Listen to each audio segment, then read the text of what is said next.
Asinifisele sinamukele masadlamahle. Thank you for joining us this morning. Sasama ukuthi nibene phela somvolenhle nalebusisekile sanimukele lomhlahlele ni Kusile breakfast show.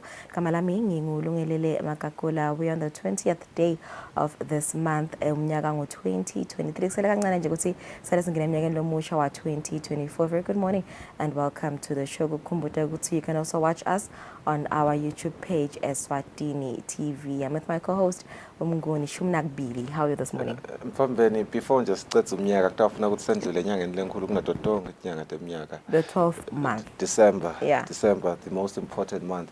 We will be seeing a birthday ya Shumnakbili. We will also most probably be seeing Ingwala. So it's going to be a really great month to close off the year as well, because it has been a momentous year. It has been quite a hectic year, busy year for the country. It's lots of events. I think then 2024 was justified because 2024 usho ukuthi kenyalo sekuqala lo msebenzi officially. Siyathi basuke emagonso lathi ngwe induna tembuso malunga eParliament kodwa umsebenzi omningi vele sitawubona uqale kahle eminyakeni yodako na February nakuvulwa iParliament elishumi nakubili. Bonke sasinivusele sinamukele ehlelweni. It's going to be an interesting show. Sisaqala lona liviki isikhathile ukuthi sikhulumise temidlalo nalita Master Dlamini. Sihlangisemnikati not doing really well kuma World Cup qualifiers, but we might bounce back. Let's see how we play tomorrow's game. Utasitshela kabandi Master ukuthi what was wrong wa utsini Coach Dominic, because they have their ears on the ground. Going forward, are we looking into fixing our mistakes, because we started the game really well. In fact, even statistically, we were the better team except Magolini. We hope we can fix that and win the next game and probably the eventual games that will follow that game. See, qualify, Lungadela, I think it's been a long time coming, man. Slangu, ever since I was a kid, so still nothing is given. Nothing is giving, but my team sees a hope. Yeah, but hopefully, yeah. Right. Siseke nje inyanga yelwedi sita ukhuluma kabanti nge-cyber security awareness month njengoba yaqala nje on the 1st of November itawuphetha mhla ka-30 November. Inyanga ke lena nje kwanzisa lwadi ngabo bucala noma ke bugebengu lobenteka ngetebuchwephesha. Ngikusho kombiko nje wamaphoyisa kusukela ngenyanga yamabasa eminyakeni wa 2022 kuya ku March 2023 imali leyalahleka ku cyber crime lapha eveni ilinganiselwa ku 4 million namalangeni. Lokho ke kufaka ekhathi icala lobenteka nge-online shopping, i-theft by false pretense kanye nama-online investments. Kanti ke ngakulokunye imibiko yaveta ukuthi cybercrime is also estimated to cost the African region $4 billion.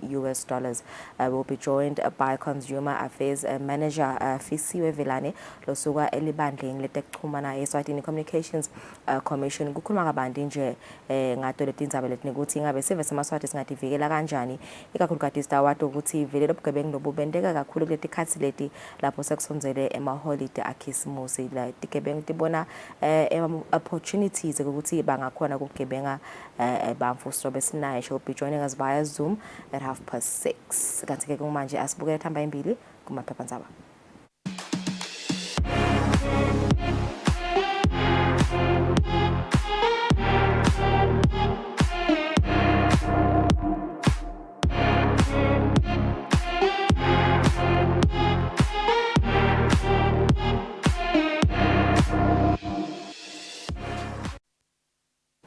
Alright, so let's look at 8 times of Eswatini on Monday.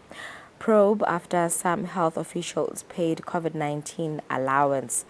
PSA's funds came from donor and the beneficiary says I was not the only one who got paid. Over 100 children not in school due to poverty. Court to attach parents' property for child maintenance and a backlash over Mawik's elections and money statement. Yeah, good times of Eswatini. It's a strong Cape Verde to face Sihlangu out of the frying pan into the fire. We are hoping that Sihlangu can really clinch that win. World Cup qualifiers, but it's been a really tough test so far for Sihlangu, and hopefully we can win going forward. On another one, Lionel Messi's MLS rivals, highly rated Mendes, inside to face Eswatini tomorrow. Interesting. On another one, Bellegarde Wesleyans consider seeking Minister Owen's assistance. Manzini Wanderers, the prominent team in the hub, are contemplating seeking assistance from Minister of Education and Training, Owen Ngumalo, amid their financial crisis. Tubelihle on South African Amazulu Raider. The South Africa's DStv Premiership side club Amazulu are reportedly monitoring Singizini Hotspurs attacking midfielder Tubelihle Messiah Mavuso. Formula One Verstappen has won the Las Vegas GP. Alright, nasibuka Eswatini Observer this Monday. Xmas fever hits town. Sithombelesa sebantu le batshengisa ukuthi bavele baku festive mood khona lapha capital city eMbabane. Kwenye lihamba embili, suspended pharmacist AG has ties with companies. It claims tenders were awarded pursuant to a limited tender process. AG must have known Nondumiso Twala to shortlist her company. Leyo kutayitfola kabandi on pages 2 and 3. Kanti kuletinye embili nasibuka kubhalwa kwama form 5s, schools call urgent meetings. Kulanyele hamba embili, Lisa spills bins on drugs shortage. More on page 4. Yeah. We can't afford to lose on the leading headlines of Eswatini Observer Sports. Kushoge Sihlangu on their take on Cape Verde clash tomorrow. Sihlangu captain Sifiso Mathe says they will take the field knowing they cannot afford to lose when they face similar foes Cape Verde in tomorrow's 2026 FIFA World Cup qualifiers match. It's going to be an interesting one. Winning coach Micho wishes Sihlangu best of luck. Libya senior national team head coach Milutin Micho Sredojevic has extended an olive branch and wished Sihlangu Semnigadi all the best of luck in their next match tomorrow. Another one, Wanderers turn to Minister Owen for financial assistance. Alright, your leading headlines on the Eswatini Daily News. Regional Women MP raise 10-day campaign period. Panamelanga nje lang 10 kuphela ukuthi bakhankase. Kanti kulenye lihamba embili on page 2, government rubbishes news circulating on social media about monitoring WhatsApp. Kanti kulenye lihamba embili, Umliba Youth Conference a splendid success. Kutemidlalo, Yuki says we need to win home games. He is the former SuperSport United and Orlando Pirates playmaker, and he said this after watching the nation's pride lose 0-1 against Libya during the Group D opener played at Mbombela Stadium on Friday. On another one, top 30 finish for Muzi in Virgin Active race. Australia has won their 6th Cricket World Cup. Alright, it's 8 minutes after 6. Let's take a break. Staubuya, Etinzaba Deswati.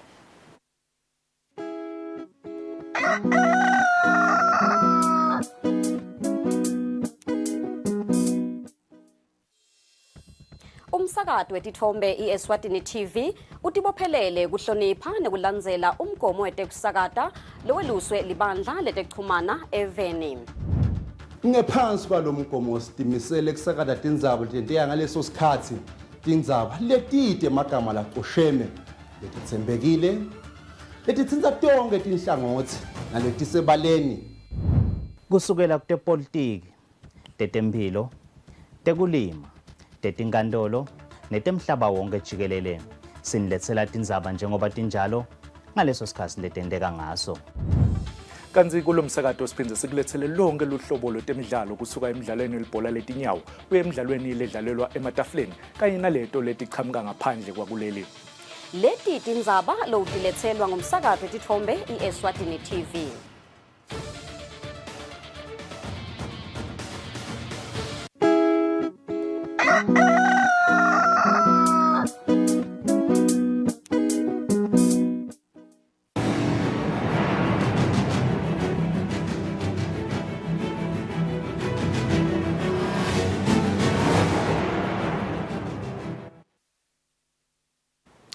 Wanelo muhle asiphindze sikwamukele lihlelweni mizuzu lelishumi kubumbene insimbi yesithupha asathe nathi tindzaba tesiswati live laseswatini live leNingizimu Afrika kanye nelive leMozambique lisebenta imitsetfo letawengamela kusebenta nekwabelana kwemanti kulamave lamathatfu lokuvetwe kumabhalane lomkhulu etiko letekulima Sydney Simelane ngesikhathi yachaza ngemhlangano walamave lobe ubanjelwe even leNingizimu Afrika ngalesihlanu. Lo mhlangano lobanjwa njalo ngeminyaka lapha eveni bongenwe litiko letemcebo waphansi nemandla njengelitiko lelibuke tindzaba temanti likanye nelitiko letekulima njengoba 95% wemanti lakoleka emadamini elive asebenta kunisela. Lo mhlangano lonyaka bowugcile kakhulu ekubukeni ukuthi lamave lamathatfu abelana njani emanti nanoma kuvela tehlakalo. Mabhalane lomkhulu etiko letekulima Sydney Simelane uchaza ngetinqumo letitsetfwe kulo mhlangano. Sibukisana ke ngema policies noma mhlambe imithetho yokuthi sitawusebenzisana kanjani. I-focus lebesinayo kakhulu this time bekukubuka kokuthi nakuba nema disasters sitawahandlisha sithini. Lama disasters ke kithi angabati inhlobo letimbili. Luhlobo lokuqala kokuthi nje lidamu nalakhiwa kuyendeka lifakwa spillway lokusho ukuthi naseligcwele lamanti achitheke ngakhona. Kuyendeka ke lokuthi noma nesifakile leso spillway lakhiwa lelidamu kucrack kudzabuke le dam wall. Phumeke lamanti kahambeke bese kagcina ke umonakalo lomkhulu kangakube kungaze kumuke nemakhaya ebantfu. Dinfo ke leto lekufuna sitibuke siticaphele sibe ne strategy nje nyalo kusengakendeki lutho lokuthi senda njani. Lokunye ke natural disasters ukhanza ukuthi kusha lamanti ashe lamanti lamadamini aphele na aphela kunema developments lawendeka ko downstream sinisela bomoba kube njani kunemiti emakhaya lasebenzisa lamanti nangabe sekuyendeka ke ukuthi lamanti akasafiki kuleso sive leso sineke sikukhanza ukuthi kuyi problem lokho so kufuna nako sikuhlalele phasi sikuplane lokuthi sikwenta kanjani. Lamave lamathathu emavikini lamabili lendlulile abambe lomunye umhlangano wokucinisa tekwabelana emanti ngaphansi kwenhlangano lebuke tindzaba temanti i-Joint River Basin Authorities. Etindzabeni te-Eswatini TV kubika Samkeliswe khoza nasikhumbuzo Dlamini eMbabane. Kunemfundzi welikolishi le-Eswatini College of Technology lotibulele ngekusa kwangelisonto. Kushona kwalomfundzi kushiye umndeni ude timphendvulo ngekushona kwakhe njengoba bekaphotfula kuthandi lokhu. Nothando Mlangeni libeka neminyaka lengama-23 kuthiwa unasele iphilisi lengobolwane ngebusuku bangemgcibelo ngemuva kwelilanga nje aphothulile emsebentini wokuphothulwa kwabafundzi belikolishi le-Eswatini College of Technology ngalesihlanu. Makwemufi Thuli Dlamini useshacekile usengakakhoni nekukhuluma njengoba uthi njengawo wonke umtali bekasegcwele injabulo ngemntwana wakhe ukuthi sewusifundziswa uphothulile ngemuva kokuthi ikhandla afunza. Uthi umlayeto lambhalele wona ka WhatsApp ukuthi I love you mom angisakhoni. Umlayeto la ngitholile mina nje ukuthi tena ngathi mangisakhona ngathi ukuthi indala ngayikhona.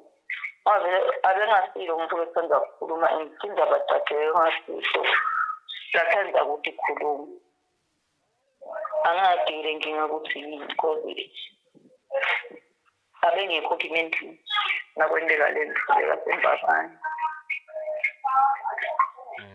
angadi mbamba nje ukuthi ndakwendela nje kadina ngalesihlanu graduation nayo yokuthi nginga bekumnanzi nje shutha wabe kinkinga cha bekangahlali eMbabane nginabakomvana. Uthi ku graduation kude nema emotions lawa akhombisa bekajabulile nje konke kukahle. Beka right nje kude nje ngingabe khona angadi la isuku lokuthi kwendakala ini ngalo lesihlanu. Lesigameko singilesinye setigameko letandzako dokutibulala kubafundzi bemakolishi nemanyuvesi kuleli. Nasihlanganisa lombiko lisekela lenchumaniso maphoyisa nesive inspector noSipho Mnguni uthe bebasengakawutholi ke lombiko. Etindzabeni kubika Giyani Msibi ngeseMbabane. Sihlalo wenhlangano yemabhange kuleli Bankers Association Mvuselelo Fakutse ukhutsata sive ekutheni sisebenzise izindlela zobuchwepheshe ukubhadala kanye nekubhadalana kulama holiday abokhisimusi. uthi-ke lokho kutawusita kuvikela kulahleka kwetimali fakutse bekhulumana kakhuthatha sive ekutheni sicaphele uma sisebenzisa timali ikakhulu njengoba biyakhula bucala lobenteka ngetindlela tebuchwephesha. Inyanga yengongoni kuvamisa kuba ngilapho sive sicala silungiselela imaholide akhisimusi kanti bosomabhizinisi bathi sebavele bayayingenisa impahla letawudzingwa sive. Inhlangano yemabhange ithi sive nabosomabhizinisi asicaphele sisasebenzisa imali kula maholide letako. Kuze ukuthi abantu badle ikhisimusi bajabulile. Emabhange cishe onke lakhona sekakhona ukuthi songayifaka imali uyihambise digitally. Kuthi ungakhona kuhambisa ngelicingo uyithumele kuloyo lofuna ukuthenga lala ufuna ukuthenga khona ungasebenzisa ngecingo lakho ukuthi uthenga akusadzinga ukuthi usumphathe cash njengoba nje Christmas asesemnyango nalaba gangako nabo bafuna kudla Christmas manje ke batawuncinda la kini nisebenzako ngakho ke emaswati siyawakhuthatha ukuthi mayo ku ATM ungayinike iphini yakho noma ungayisharisha iphini yakho nemuntu lomunye nala ku internet banking bantu mabathenga sicela ukuthi bawabukele ama websites labathenga kiwo. Emaphoyisa achaza ngemacala lavamisa kwendeka kula maholide. Esivame ukubona indzaba kakhulu kumbe sitawucala ngeTokfel nabu utawukhipha vele imali lenyendi bika phela kusosona steshile sithute nawe kude batokusita kumbe bakutholele lelo phoyisa lelitakuphekele noma ke nangabe phela sebayondivelana kumbe lawo ma proceeds akube khona emaphoyisa latiwo ukuthi kumbe niyo undivelana kuphi ngoba ukhanza sile information iyahamba singethe sasho ukuthi kumbe ihambiswa ngowemalunga kodwa nje information phela inendlela yayo nje bese iyaphuma. Ngekusho kwelitiko letekwatisa live leSwatini lilahlekelwe imali lelinganiselwa ku-177 million emalangeni ngenxa yebucala ikakhulu lobendeka ngetindlela tebuchwephesha kusukela ngenyanga yaBhimbidvwane eminyakeni wa-2022 kuya enyangeni yenhlaba kulomnyaka kungako inhlangano yemabhange ithi sive asicaphele kulamaholide. Etindzabeni teSwatini TV kubika Nelson Wendlangamandla kunalinda Dlamini kaManzini. Kungeteka kwetinombolo tabomake ePhalamende kutawulisita live kushane kubeka imitsetfo lebukela inhlalakahle yabomake nekuhlalisana kwemindeni. Lokho kuvetwe inhlangano letibukele inhlalakahle yabomake kulandzela kutsi iPhalamende inqume bomake lababuya etfundzeni labatawuba ngemalunga ePhalamende. Ngekugunyatwa ngumthetho-sisekelo welive ngalesihlanu indaba esikhulu incume bomake labachamuka etifundzeni labatawuba ngemalunga ePhalamende lokutawubeka tinombolo tabo ku-29.5% njengoba kwanyalo time ku-25.5% kanti umthetho-sisekelo welive uthi bomake ePhalamende kumele bameleleke ngalokungenani ngalokunge-30 ekhulwini 30%. Tinhlangano letibuke inhlalakahle yabomake tithi lesi sinyathelo lesihle selive futhi kutawusita ukuthi tindzaba tabomake titekeke kahle. Letinkinga letikhungethe bomake nemindeni ma-families setitawucatululeka melula uma bomake batatinika sikhatsi sekuthi ba-research babuke i-constitution bafunze bati ngelive ngekubuswa kwalo nahulumende. Labo make laba nabafika lapha emcondweni wabo akube khona lokuthi kuya kwabo lena balivi labo bonke labo make betele ukuthi balingede ngoba abancane labo make labakhona nekubakhuthatha nje kusebenzisana nalabo make already laba electiwe from ema constituencies abo ngoba kuze kuthi lelive balikhulume ngalokufana nako kufuna ukuthi babe nalokusekelana ngekuhlukana. Letinhlangano tiphinze tacela tancuza kuye iPhalamende yelive ukuthi ibambise ibesekele futhi labo make bangatikhanzi sebahlala nje ePhalamende kude ligalelo lababanalo. Etindzabeni yeSwatini TV kubika Samkelsiwe khoza nasikhumbuzo Dlamini eMbabane.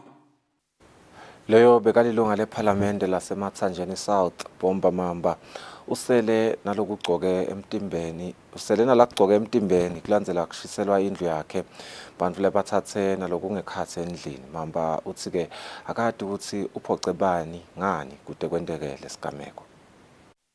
Leyo bekalilunga lePhalamende laseMathanjeni South Bomba Mamba usele angenalutho ngemva kokushiselwa indlu yakhe lenamakamelo lamane abakagcini ngekushisa kuphela kodwa ngekusho kwakhe Mamba bangena bathatha lebekungekhathi bakhala bemuka nako bangakalumeki umlilo. Baqale bathela petrol ngoba ngalendlela letibonza lebedicracker ngayo kuyabonakala lokho ukuthi kusho ukuthi beku empowered nga petrol ngiyatibuta ke lokho ukuthi bekunene phela sebatithethe timpahla imbhedze titofu likamelo lendlu lesikhuluma ngayo ise 4-bedroom house likamelo ngalinye bekunembhedze kunye lelinye likamelo benembhedze lembili ngilangizana ngibekisa nje lapha imbhedze lesikhombisa lehambile 7 wembhede kwaba sitofu kwaba i4-bedroom suite kwaba ini timpahla le ngithi mangibekisa nje ema assets labe lapha ivalue yakhona yefika labo 400,000. Mambake uthi kumanje usele ebaleni akanalutho. Lisekela lokuxhumanisa emaphoyisa ne-Civil Inspector noSipho Mnguni usivumile lesigameko wathi licala lelivuliwe ngulelo lokugcekeza kanzi kwamanje kusete loboshiwe njengoba khona liphenyo lusaqhutshwa amaphoyisa. Endzabeni ngengiyeni Msibi ngisembabane. Loweluleka ngetengqondo ndomdlalo osewukhutsata abafundi lababhala lihlolo kwekuthi batinikete isikhathi sekudadisha lesanele kude batawubhala kahle. Mdlalo oseyabe khuluma ngemuva kwekuthola imibiko yokuthi kunebafundi lababe sebetama kudibulala uma bevakwa ngathi abakabhali kahle luhlolo. Njengoba lihlolo selicalile etikolweni letahlukene kuleli labanye bafundi bathi baba nebulukhuni bekudadisha kepha labanye bathi banendlela labadadisha ngayo. Mina ngidadisha entsambama ukuze kushaye ebusuku bese kuseni ngiyavuka ngiyadadisha ngade computer. Before ngiye ku-exam ngimake sure ukuthi ngiyarelaxa ngingapanic. Nangidadisha isikhathi lesiningi ngiye ngicale ngifunde kucala bese lapho ngiyadifundzela futhi ngiyadikhompyutha bese ngikhani ngibhala bese ngibhale ngudadishile. Bayangibuda nasendlini imibuto. Loweluleka ngetengqondo ndomdlalo sewuthi batali nabo kufanele bababambise bafundi basadadisha. We have had a number of cases ebantwana already leba babhala standard 5 na form 3 baningi lese sithole ukuthi sebazame ukutibulala because sebakhanzekwe ukuthi batikhanza ngathi abakabhali kahle and batofeyila akutobe sekuba inkinga ngcono bancamule impilo yabo. So ke lokho siyakucisha ngosami asikukhuthati neze. So your failure is your first attempt in learning. Kunaba labasatobhala, guys, it is very, very important to understand ukuthi kude info lekhona kusebenta kahle nangabe ingqondo ayikafidwa kahle. Ingqondo sifida ngani? Sifida ngema-thoughts, sifida ngekudla, sifida phenze futhi ngekuthi attitude yethu ithini. Bengameli wenhlangano yabothishela nhloko kuleli Eswatini Principals Association Welcome Mhlanga lesikhulumisene naye ngelucingo ukuthi bothishela bayedama kwenta simo sekubhala lihlolo sibe ngileso lesivumako ukuthi bantfwana bangabhala kahle. Etindzabeni Eswatini TV kubika Nelisiwendla ngamandla kunalinda Dlamini ezulwini. Bangetulu kwemakhulu lamabili bantfu labatfolakala banamdlavuza wemphaphu lapha eveni kusukela ngeminyaka wa 2016 kanti ke bobabe ngibo labahamba embili ekutfoleni loluhlobo lolu lwamdlavuza. Lokho kucukethwe ngombiko welihlangosi lolubuke kulwa netifo tamdlavuza i-National Cancer Control Unit. Inyanga yelweti inyanga lapho khona emave emhlaba ngaphansi kwenhlangano yakamhlaba yetempilo i-World Health Organization andisa khona lwati ngetindzaba tamdlavuza wemaphaphu pheceleti Lung Cancer Awareness Month. I-World Health Organization ibika ukuthi mdlavuza wemaphaphu ngilolunye uhlobo lwamdlavuza loluhamba embili ekuthatheni imiphefumulo yebantfu labanetinhlobo letahlukene tamdlavuza. Lenhlangano ibika ukuthi ngeminyaka wa 2020 kushone bantfu labasigidzi nengcenye 1.8 million ngenxa lohlobo lolwamdlavuza mhlaba wonke. Lapha eveni umbiko weluhlangosi olubuke tindzaba tekulwa namdlavuza i-National Cancer Control Unit uveta ukuthi sukela ngeminyaka wa 2016 kufika eminyakeni lophelile bangemakhulu lamabili nelishumi nakune 214 bantfu labatfolakala namdlavuza wemaphaphu. Lo mbiko uveta nekuthi bobabe lapha eveni ngibo labahamba embili ekutfoleni loluhlobo lolwamdlavuza. Lo mbiko uphinze uthi labangemashumi ekhulwini 80% labatfolakala nalomdlavuza bangetulu kweminyaka lengemashumi 60 years. Lo hlangothi luvetile nekuthi liningi lalaba labatfolakala nalomdlavuza lapha eveni bafika imitfolampilo yelive sevele udle kakhulu engatini ikakhulu kade ngoba kulukhuni kuubona ngoba letinye timphawu tawo tifanana naleto temkhuhlane. Luhlangothi kuleli viki litawube livakashela tinkampani letahlukene lapha eveni kwanzisa lwati ngetindzaba tamdlavuza wemaphaphu. Etindzabeni yeSwatini TV kubika Samkelsiwe Khoza Sembabane. Indvuna yelitiko letemphilo Mduduzi Matsebula ithi kuyakhutsata kubona inkampani lekhicita shukela i-Ubombo Sugar iba yingxenye yekulwa nekwanza kweligciwane le-HIV kuleli. Indvuna lebekadze imelelwe ngilobuke temphilo elibonjeni Happy Tabetse ngesikhatsi lenkampani igubha lilanga lekukhumbula labo labashiya emhlabeni ngenxa yalesifo kanye-ke nekukhutsata labo labaphila nalesifo. Ithi hulumende wenta yonke imetamo yekulwa naleligciwane.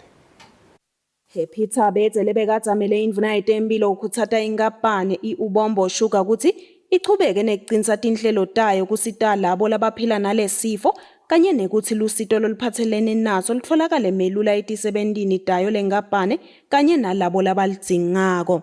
One of the key attributes to ending AIDS by the year 2030 is through seeing more involvement by the community. It is therefore without a shadow of doubt that holding the World AIDS Day commemoration in the Ubombo Sugar community is testament to this year's theme, which emphasizes on the need for communities to lead as we move towards ending AIDS as a public health threat by the year 2030. Umchumanisi kule nkampani Leonard Nzimanze uthi njengoba live leSwatini linemgomo wekucedza ligciwane le-HIV kanye nesifo i-AIDS bayinkampani batawenta tonkhe taba tekubambisana nahulumende asenda loko.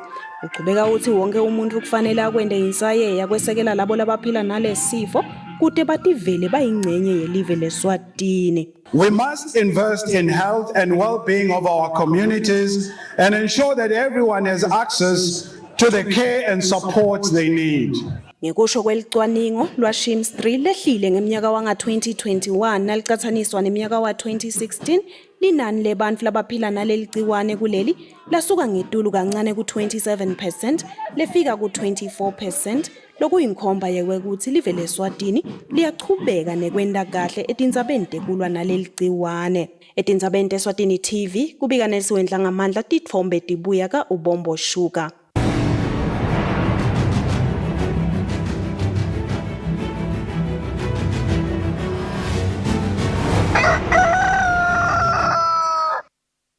Kutemidlalo lilunga lephalamende lenkhundla yakalobamba Michael Masilela uthi umdlalo webhola ungadlala inzima lenkhulu ekunciphiseni ilizinga lebantfu labasha labangasebenzi njengoba kwenteka emaveni lasatfuthukile. Masilela bekakhuluma naketfula lusito lwemali lengu-30,000 emalangeni letodlalelwa ngemacembu esigaba sepromotion ngaphansi kwesigodi sakalobamba.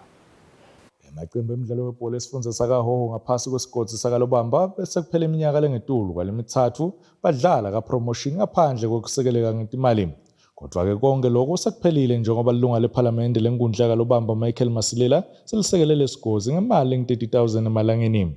Sisesigabeni nyalo lesisikhuthatake ukuthi ibhola asesiyende ibe ngumsebenzi kulabantwana. Ibhola asesiyende ungabi kokuthi it's by the way. Asesezame kokuthi manje kube khona lekhicitako ngoba vele labantwana banemkhono. Abulala emabhodlela umphathi wenhlangano engamele umdlalo webhola ngaphasi kwelesifundza sakahoho Comfort Shongwe. CEO Regional Football Association sijabule kakhulu kuba bemhlonishwa ukuthi asichase kuligi yethu. Vele iligi yethu inganaso sponsor beyistrugglisha but ke nyalo sesitholakele. Sicabanga ukuthi sitasita kakhulu because sathi kahle ukuthi sponsor ngiyona i-life blood yale sport nje ke bantu ke bengcono ngalesikhathi bathi ukuthi sikhona lesidlalelako. Masilela uphindze waveta ukuthi ufisile ukuthi emacembu langaphasi kwalesigodi kube nemvo leyibhizinisi letobafakela imali njalo. Lubikela umsakati weSwatini TV kutemidlalo ngilinda Dlamini Nelisiwendla ngamandla kalobamba. Sihlalo welibandla lelibuke kusebenta kwabonompembe lapha eveni sipho kunene uthi kumcoka ukuthi bonompembe bahlale bakhunjutwa ngemithetho kute-ke batobambala izinga lekubamba imidlalo yelizinga lemhlaba. Kunene bekakhuluma nakachubeka noma nakachuba umfundza sikolo wabonompembe technical center kalobamba. Imithetho yekudlalisa umdlalo welibhola letinyawo uhlale ushintsha njalo njalo iyo inhlangano lebuke kusebenta kwemithetho yalomdlalo emhlabeni IFAB, i-International Football Association Board. Nekushintsha kwale mithetho bonompembe balakithi nabo kumele bangasaleli ngaphandle. Sineke sithole ithuba ukuthi singake sibabuthe bonke borafela bethu eVenezuela. Sihlangane sesike siphinde sikhumbutane ngemithetho lemisha nangemithetho nemigomo yokudlalisa ibhola eveni. Sibuke amaphutha lesingaba nawo nalobusha lokufikile. Sidawube sikuhlanganisa kule cause yethu lesinayo kuleli viki. Ikakhulu ke lapha la sihlanganise the local referees. Sitawukhumbula ukuthi lena yakhiwe ngithi lakhaya akusiyo lena lehlala ita nema-instructors angaphandle, but we'll be using our own local instructors naborafela bethu ngoze. Imithetho lekhulunyiswe kakhulu kulo mfundasikolo ufaka ekhathi loyo wekubanjwa kwebhola i-handball lokhathatha abadlali kanye nabathanzi bemidlalo webhola umhlaba wonke. Lobikela umsakathi Eswatini TV kutemidlalo ngilinda Dlamini nanisiwe Ndlangamandla. Kanti letinye titithombe titholakala ke-internet. Wasishiye lapho deseswati sizobahlola imakethe sibuye sichubeke nehlelo.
What do you think the best part of traveling is?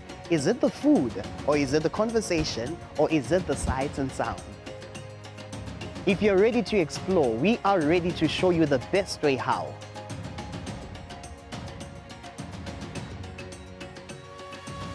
We'll give you access to the best luxury getaway sites in the Kingdom of Eswatini, and of course show you vacation sites that suit your budget, because you do not need a lot of money to actually have a great time. Join us on the next adventure on Buhle Bethu, only on Eswatini TV.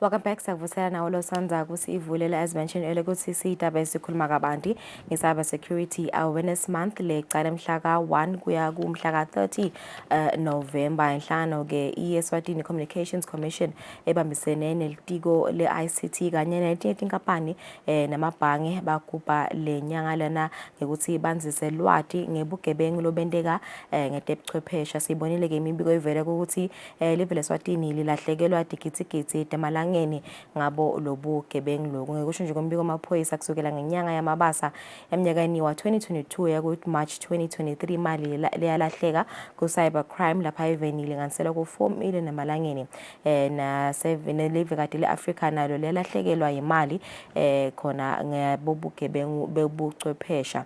Lobugebengu nokuke bendeka ngokuthi bamfu bakhone ngokuthi bamfu bathenge ngekusebenzisa ubuchwepheshe online shopping kanye nama online investments ngekusho kwamaphoyisa. I'm joined by Communications and Consumer Affairs ka ISICOM Fisiwe Velane ukuthi ichazela abani nje ngebumgcoka nje balenyanga lena nokuthi ngabe sibe samaswati singadiphephisa kanjani nje kulama thabela ngodi. Very good morning Fisiwe, siyabonga saba ukuthi ube nathi lomhla ekseni. Sithakhomela ukuthi vele lena nyanga lena yaqala ku declare as Cyber Security Awareness Month ngeminyaka wa 2019 ngekubona vele ema cases la kanzako ebantfu labagebengwa ngalolu hlobo. Kubuda nje ukuthi ngabe vele mhlambe kubaleka kanani ukuthi vele sichubeke sisaside sive satiswe ngabo lokugebengu lobu ukuthi ngabe mhlambe athini vele lama risks cybercrime. Ngibingelele lungelelo ngiphindze ngibingelele nakumbukeli ekhaya ngibonge lithuba likuba khona emsakatweni ekseni ngadotaba ngomshini. Uqinisile vele lona ngumkhankaso losuke eminyakeni wanga 2019 solo sizama ukuthi sifundise onke emaswati ukuthi siphephe sisasebenzisa tebuchwepheshe nabongqombomshini. Kumqoka ke lungelelo lokuthi singagcini vele siqhubeke ngalokuthi nalamathabela ngodi la kakhona la kubongqombomshini nawo achamuka nemaqhinga lamasha ngelanga lokusho ukuthi kude nje isikhathi lapho sithi khona sonke sesiyati sonke sesifundisekile nathi thina lesifundisako kuba nemaqhinga lesiwafunza ngelanga kokuthi igebengu la ngaphandle setenda ini naloko ukuthi ke inombolo njengoba ushido emaphoyiseni lokubikwako ukhanza lokuthi siyabona ukuthi inombolo tiyenyuka sesifundzisena kangaka kepha ke solo nanamuhla nje kukhona lomunye lokukhanza kokuthi tigilamkhuba titamroba imali yakhe lokusho ukuthi vele kuyadzinga lokuthi sichushisane sibukisane simaswati lokuthi ingabe yini kuganga lokukhona nekokuthi ingabe singakuvikela kanjani yini timvo lekufuna ukuthi sitigatse. Hayi nje thina sibadzala kuphela kepha ke nalabadzala labasitalako nebamfana bethu futhi labeta emva kwethu. I think kungaba kusichazela nje Fisiwe ukuthi ingabe ngimaphi lama steps mhlawumbe umuntu la ngawathatha kuzama nje ukuthi iphephisa kubo lobucala lobo sesinive enikhuluma ngenzaba ukuthi kubalekile ukuthi umuntu mangabe create a password la ayisebenzisa online kuba i-password le strong ingabe mhlawumbe just take us through nje lama steps ukuthi umuntu angadivikela kanjani vele ku cybercrime. Uqinisile tikhona vele indlela umuntu langadivikela ngako ukuthi ukhanze ukuthi angabi kudla kwaleti gilamkhuba.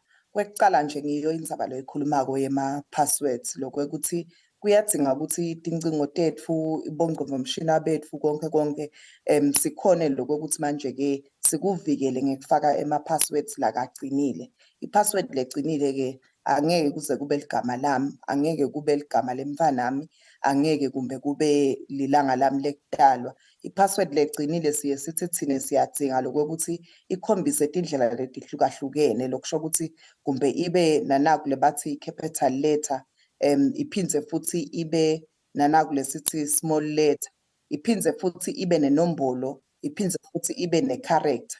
Leto timvo leto ke tiyenda lokuthi manje ke leyo password yami ukhanze lokuthi seyiqinile ayisasiko lula kokuthi umuntu angayicogelela ayisebenzise. Kwesibili ngiloko ukuthi noma ngaba nayo iqine kangakanani uma ngabe ngihambe nginiketa abamvu la ngaphandle noma tihlobo noma bangani lengibathembako ayisasiko i-password letangivikela lokusho ukuthi lomunye umuntu usangangena etinfeni tami athole kumbe imininingwane yami athole nemali yami. Kwesithathu ke ngiloko ukuthi vele ngathi sithembe wonke umuntu nje lokuxhumana naye kufuna lokuthi kulamalanga nyalo umbuke ungathi angaba ngilo lithabela ngodi lokusho ukuthi singakhululeki kakhulu ekuthini siphe bamvu imininingwane lo munye utawushaya athi ngishaya ebhange mine bengifuna ukuthi manje ke ngithole na inombolo yakho noma applyela i-loan noma kube njani. Leto timfo leto tiyenda ke lokho ukuthi manje ke ukhanze kokuthi imininingwane yethu lemqoka seyiyahamba ukhanzelo kokuthi sigcinela etandleni letingasito. Lokusho ukuthi nje singathembi bamfu labasishayelako basitshele ukuthi bona bashaya kuphi. Kuleli viki leliphelile nje besikhuluma ngalomunye kokuthi bathi batamniketa i-loan wase uthi manje ke mane bathi bashaya kuleli bhange nali wathi bathi batamniketa i-loan makathi angibhangi kulelo bhange bathi cha nakuleli bhange lakho nakhona siyabaniketa emaloni. Kuleti info leti kanjalo lokuthi masotibukisisa kahle angeke sekwenteke ukuthi emabhange asebenzisane onke ukuthi nje angisilo customer lakhona kepha i-loan yakhona ngiyakhona ukuyitfola. Lokusho ukuthi kufuna nalokuthi sicilikele leti info bamfu labasitshela tona ungakhona nje ukuthi kumbe uphakamise elicingo ulishayele leli bhange sokubude ukuthi ngabe akhona yini emaloni la kanjena. Noma kumbe umuntu futhi ushaya siye sibe nanaba labathi bashaya ka-World Vision noma ashaya ka-NDMA noma kumbe ashaya ehhovisi la ka-DPM kunetimali tethu kanjani. Nalapho kumcoka lokuthi uphindze ushaye ubude ukuthi ngabe timali te-COVID tisatfolwa yini kulamalanga ngoba nangu umuntu uyangishayela ungithembisa imali yaka-COVID. Tonke leto timfo leto tiyenda lokuthi ucilikele letigilamkhuba. Nekwekuthi-ke nala kumakhasi abongqondvomshina social media uyakhanza lokuthi leminye imininingwane bayitfola lakithi ngoba ngiyadla ngiyaposta ngiyadamula ngiyaposta konke nje ngifuna ukuthi mina ngikuposte ku-social media yami. Uyakhanza ke lokho ukuthi manje ke letigilamkhuba titfola yonke imininingwane yami ngalokuthi mina kude lokufihlekile lokwatiwa ngedvana konke nje ukhanza lokho ukuthi manje ke ngikuphumisela ngaphandle bamfu sebayakwati lokusho ukuthi lo muntu sekufana nekuthi uhlala nami uyayadi yonke imininingwane yami. Siye sithi ke lokho kuyingoti nekokuthi ke bamfu uma basithumelela timfo latingcingweni kuba khona ukhanza ukuthi kuba ma-links ngalesinye isikhathi so uyachofota nje wena wathi nekokuthi manje ke le link yani nekokuthi ingenelana ngani. Ngileyo ndlela lokhanza ukuthi ama-virus ayangena etingcingweni tethu. Ngileyo ndlela leyo lokhanza ukuthi sesidownloada ama-applications lokhanza ukuthi thina sithi ayasisita kepha lama-applications lawo aharvesta i-information from letingcingo tethu because mangabe wena uvuma lapha kuma-terms and conditions uthi leyo application ayibe ne-access to information lelacingweni lakho ukhanze kokuthi-ke sekuyatfola-ke tigilamkhuba imininingwane yakho lobo ungafisi ukuthi iphumele ngaphandle. Siselapho nje fisa sisakhuluma nje ngema-secure passwords. I think sisa-browser through nje the internet siloga in kuma-applications lamaningi bese kuvela nayo i-option nayo lethi save password. Ingabe is it safe ngokuthi ngiklikhe yes noma mhlambe nakhona lapho kunedingeka khona mangabe ngidawuselecta lo yes? Vele indzaba yema-passwords nami nje ngilomunye kokuthi ama-passwords mase kamaningi bese sengicabanga ukuthi ngidawakhohlwa. Lokunye nje lengakhuluma ngakho lokuyingoti ngiloko ukuthi password yakho uyibhale uyibeke edvutane kumbe seyihlala esipatshini kumbe labanye baye basebenzise namaphepha la namathelako ukhanze sekayifaka ilatulu kulo mshini wakhe ukuthi angade uyikhohlwa. Kuyingodi lokho ngoba kusho ukuthi umuntu lo wendlulako angangena kulo mshini awusebenzise. Kepha-ke siye sithi vele ungayisave i-password yakho uma ngabe usebenzisa ngomshina kokuthi kuvele kungeneke ngoba lo mshini loyo uma ngabe emsebentini kumbe sowudinga kusetshenziswa ngulomunye umuntu noma kumbe vele uphathisele omunye umuntu nje awukasho ukuthi awusebenzise so yakhona ukuthi angene abuke leyo mininingwane yakho lekungakafanele ukuthi ayithole. Siyati lokho ukuthi siye sikubuke ngathi kwenta timvo tibe lula ngidawuvele ngene nje mangiphindze ngidinga ukuthi ngisebenzise leyo site noma ngisebenzise leyo application. Kepha ingodi yakhona ngilokho ukuthi noma ngabe ungalahlekelwa ngilo mshini kusho ukuthi labo bamvu lo mshini lolahleke waya kubo bangakhona lokho ukuthi ukhanze ukuthi bangena kuma-applications emsebenzi kumbe noma ama-applications lagada imali tami noma kumbe imininingwane yami lebucayi ukhanze lokho ukuthi nabo sebayawusebenzisa sekuyagangeka ngaleyo ndlela. I think nalenye nje labalekile efisiwe ngiyendzaba yekusetshenziswa kwama banking apps. I think nibambisene nje ne Ministry of ICT kanye nemabhange kukwandisa lwati nje cyber crime. Ngicabanga ukuthi lenye iconvenience leseyikhona nje lesento yamabhange ukuthi sikhone ukuthi sibhadale mhlambe le totikuleti sikhone kuthenga lokho lesikuthengako ngekusebenzisa wona lama banking apps. Kepha nako ngathi kuta nebungoti bakhona lokuthi sike sakhulumisana nje nemphathi waka cyber crime noma ke ka fraud emaphoyiseni babejela wachazela ukuthi lenye inkinga labayibonako indzaba yokuthi labanye bamfla abaningi ukhanze ukuthi basebenzisa lama apps abo basebenzisa free wifi washo ukuthi naloko vele kuba ingoti kakhulu ngabe vele mhlambe kuba ingoti lenganani vele uma umfuta usebenzisa abo free wifi kwenda ama transactions labalekile. Siyabonga kakhulu i-free wifi vele ihambe ibe yingoti kanti yona iyinto lenhle ngoba labo labasifakela le free wifi basho ukuthi uma ngabe ngisenzaweni lapho ukhansa ukuthi bamfu bayabutheka khona babe baningi ungakhansa lokho ukuthi manje ke bayakhona ukuthi bathinzela abasekhaya kumbe kube njani bente netimvo letidvutane. Kepha ke siye sithi vele kufuna le free wifi yakho ibe yi-free wifi lethembekile lokusho ukuthi uyabuka lokuthi i-free wifi lehamba kanjani. Kuba khona laba free wifi thina nje singumlawuli wetekuchumana siyifakile i-free wifi emarketeni engena nasesikhumulweni setindiza. Leyo vele ngingasho lokho ukuthi manje ke iphephile lokusho ukuthi i-secure. Kepha kuba khona laba free wifi lokhaza ukuthi awukhona nalokulifunza leligama layo le free wifi sengilokuthi nje ngalokuthi ivulekile so uyakhanza ukuthi uyangena.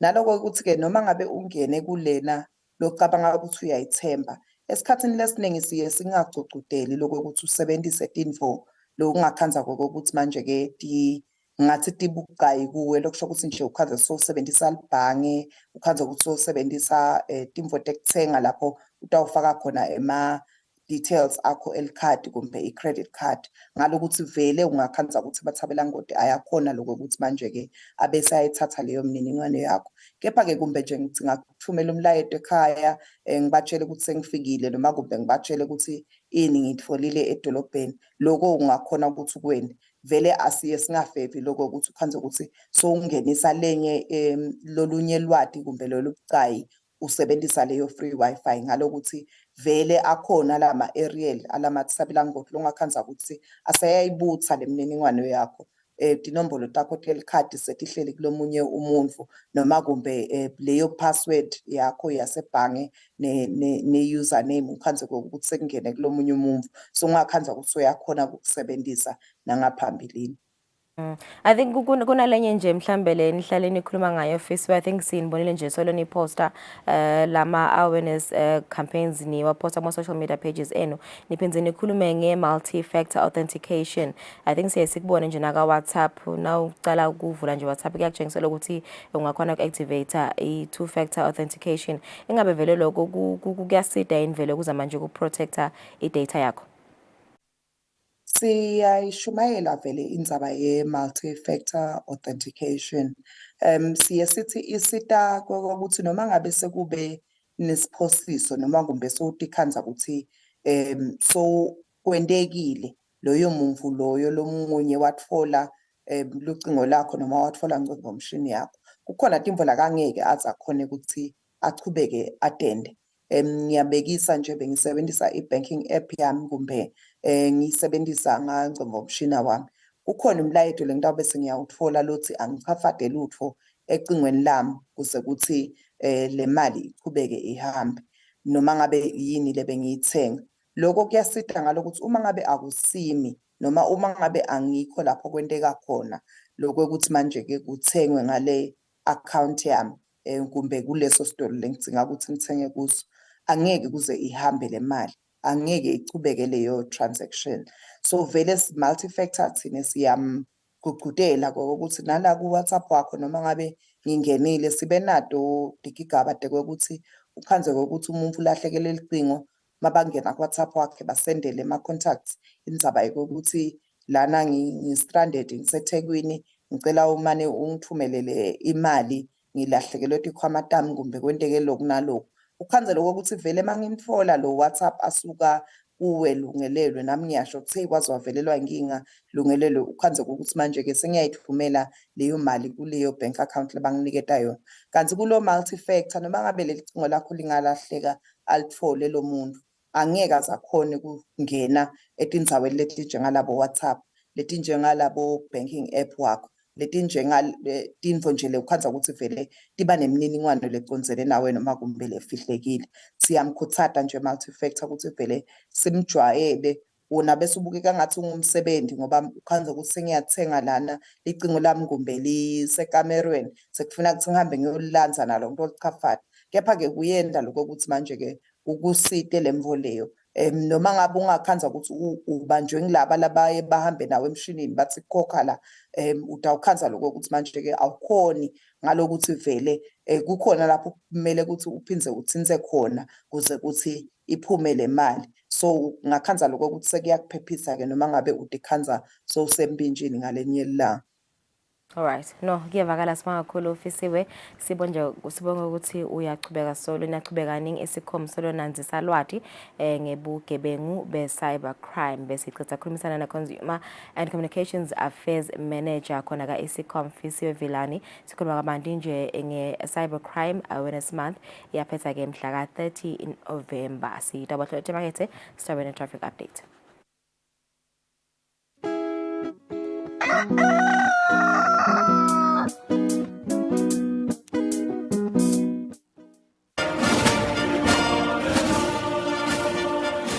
Do you remember the spinning thing? This is us.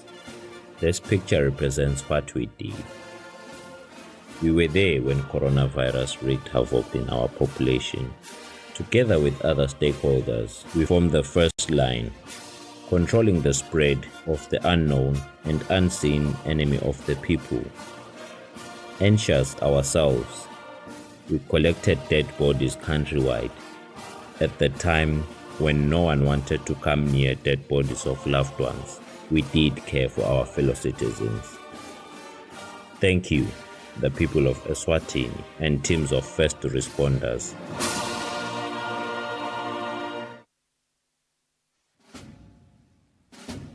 Lesi sikhathi lapho khona emaphoyisa agubha kuba khona kwawo even. Kulapho kukhuthathwa khona sive ukuthi sike sihlale phansi sibuke bumcoka bemaphoyisa empilweni yabantu. Siphindze sibuke indlela letinsha tekuphepha kubo bonke bucala lobuveta sihloko. Sive sakangwane siyakhunjutwa ukuthi singawafaki emaphoyisa etinkulumeni tepolitiki ngoba liphoyisa alingeni futhi alingenelani nepolitiki. Emaphoyisa alwa nebucala netingoti temgwaco kuphela nje. Ingako emaphoyisa athi wonke umuntu eveni akahlale ngaphandle kwekunceneka ukuthi angahle ahlaselwe tilwane tasendle. Umuntu lohlala eSwatini akatiphilele atisebentele ngaphandle kwekwesaba kuhlaselwa kwemucwa nekucekelwa phansi kwempahla yakhe. Nawe wena lophathekile emaphoyisa athi digulele kahle uze uphile ngaphandle kwekuphatamiseka.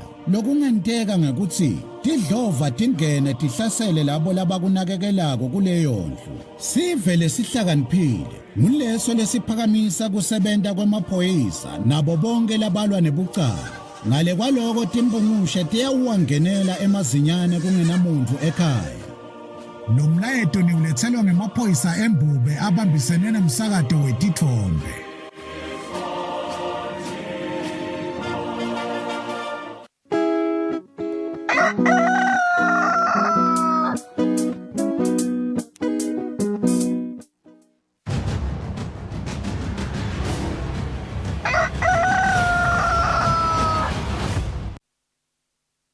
Welcome back. Asibuke isimo semgwaqo lomhla ekseni na Assistant Inspector Bekmuzikula sekuvusela eMagwabane ngabe khambeka kanjani ilomhla ekseni?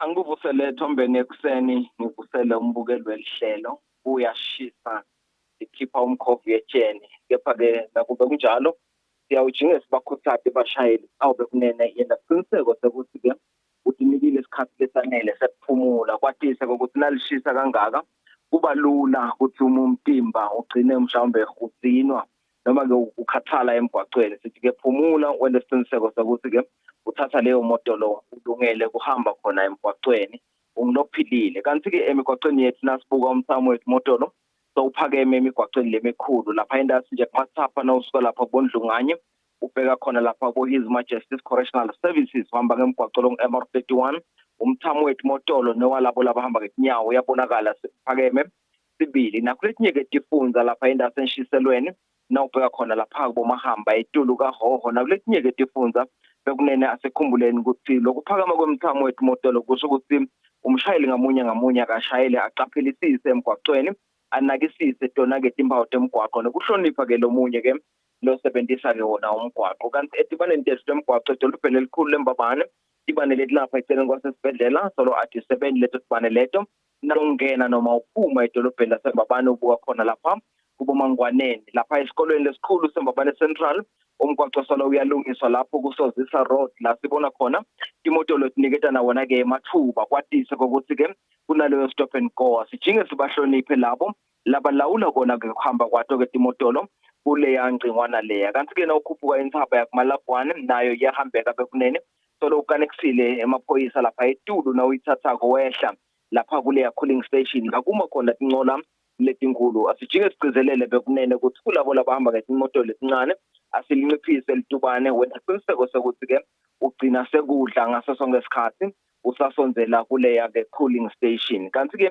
kumathapha kamanzini nalapha indasi yenhlangano sebenza kahle ke tibane tethu noko ke umgwaqo losuka lapha kuBoliyengo lo MR18 ubheka khona lapha kuBunya kubomangayane bekunene asicaphele lapho umgwaqo lo netigojana letibonakala setitimbi noko ke bakhona lapho ke labasebenzako kwenda isiqiniseko sokuthi bayawubuyisela uba sesimele sikahle nabo ke batibekile ke timpawu tabo emgwaqweni sihloniphe ke sendlule ngelitubane leli yabangilelo leliphansi sibili nalapha ke indasi nawusuka khona lapha inhlangano ubuya khona komagubhelene nakhona umgwaqo wethu muhle bekunene uyahambeka kepha ke ujinga umshayeli loyawunakisisa loyawuqaphelisisa endesiqiniseko sokuthi uyawuhlonipha lo mgwaqo nakube kungumgwaqo lomuhle ekuhamba ngelitubane leli yabangilelo lelifanele kanti nawusuka kugege ungena khona inhlangano solo uyakhiwa ke leyo mgwaqo bekunene asendeke isiqiniseko kuleyo ngcingwana leyo ukuthi makunene siyawuniketana ke wona ke emathuba kulandzela ukuthi ke nakhona solo bakhona labo labasebenzayo khona emgwaqweni balawula kona ke kuhamba ke kwato ke timotolo kanti kulonye lihlangothi enhlangano ekhathe edolobheni nakhona umgwaqo losuka lapha ku Royal Casino umgwaqo lo MR11 longena khona ekhathe edolobheni naleyo mgwaqo loyo nawo solo uyakhiwa bekunene asendeke isiqiniseko malangeni lamahle ukuthi siyatilandzela timpawu letiphakanyisilo letingitona tisicondzisa ngemigwaqo lesingayisebenzisa nawusuka lapha eBig Bend ubuya etulu ebosipofaneni emgwaqweni lo MR8 asicaphele bekunene wenile umgwaqo emaqadzini noma ke eceleni wehla ke ukuthi kube likhunyanyana kubona leso silwane noma leyo mfuyo lefuna kungena khona emgwaqweni ngakho ke asambe ngelitubane lelikahle nemidwebo yaphansi emigwaqweni leminingi yeliva isasiyo lebonakalako asicaphelisise sibashayeli sithi nake tindzawo lesendlula kuto letinye timotolo kube tindzawo letiyawubangileto letiphephile kungaba ngiloko nje kuseni sithi kube indlela lenhle wonke losebenzisa umgwaqo kuphepha kwakho kuphepha kwami nasikanye kanye sibambisene sithi awukhona kunciphisa sona tingoti temgwaqo siyabonga kakhulu Thembele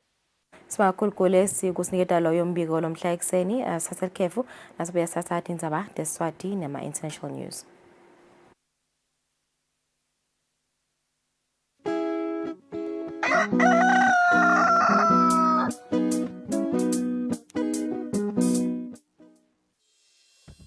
Umsakazo wetithombe iEswatini TV utibophelele kuhlonipha nekulandzela umgomo wetekusakata loweluswe libandla letekuchumana eVeni. Ngephansi kwalomgomo sitimisele kusakata tindzaba letenteka ngaleso sikhatsi tindzaba letite magama lacosheme letitsembekile letitsinza tonke tinhlangothi naletisebaleni kusukela kutepolitiki tetemphilo tekulima tetinkantolo netemhlaba wonke jikelele siniletsela tindzaba njengoba tinjalo ngaleso sikhatsi letenteka ngaso. Kanzi kulomsakato siphindze sikulethele lonke luhlobo lwetemidlalo kusuka emidlalweni welibhola letinyawo kuye emidlalweni ledlalelwa ematafuleni kanye naleto letiqhamuka ngaphandle kwakuleli. Leti tindzaba loutiletselwa ngumsakazo wetithombe iEswatini TV.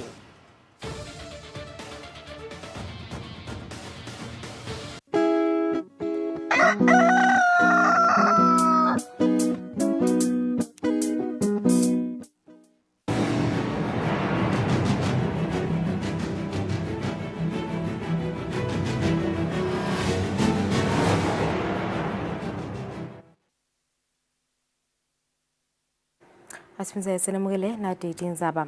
Live leSwatini, live leNingizimu Afrika kanye nelive leMozambique lisebenza imithetho letawangemelako sebentane kwabelana kwemandi kulamave lamathathu. Lokhu kuvetwe kumabhalane lomkhulu weTiko leTekulima Sydney Simelane ngesikhathi achaza ngemhlangano walamave lobe ubanjwe eveni leNingizimu Afrika ngaleSihlanu. Lo mhlangano lubanjwa njalo ngeminyaka lapha eveni bongenwe litiko letemcebo waphansi nemandla njengelitiko lelibuketa indzaba temandi likanye nelitiko letekulima njengoba 95% wemandi lakoleka emadamini elive asebenta kunisela. Lo mhlangano lonyaka bowugcile kakhulu ekubukeni ukuthi lamave lamathathu abelana njani emandi nanoma kuvela tehlakalo. Mabhalane lomkhulu etiko letekulima Sydney Simelane uchaza ngetinqumo letithethwe kulo mhlangano. Sibukufana-ke ngema-policies noma mhlambe imithetho yokuthi sitawusebenzisana kanjani. I-focus lebesinayo kakhulu this time bekukubuka kokuthi nakuba nema-disasters sitawuhandlisha sithini.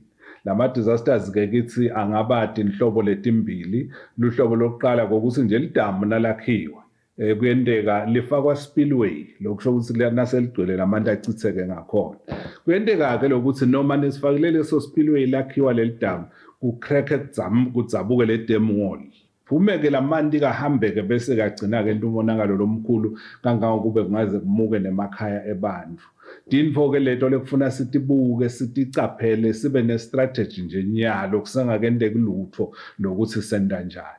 Lokunye-ke ma-natural disasters ukhanza ukuthi kusha lamanti ashe lamanti lamadamini aphele aphela kunema-developments lawendekako downstream sinisela bomoba kube njani kunemiti emakhaya lasebenzisa lamanti. Nangabe sekuyenteka-ke ukuthi lamanti akasafiki kuleso sive leso thina-ke sikukhanza ukuthi kuyi-problem loko so kufuna nako sikuhlalele phasi sikuplane lokuthi sikwenta kanjani. Lamave lamathathu emavikini lamabili lendlulile abambe lomunye umhlangano wokucinisa tekwabelana emandi ngaphansi kwenhlangano lebuketa indzaba temandi i-Joint River Basin Authorities.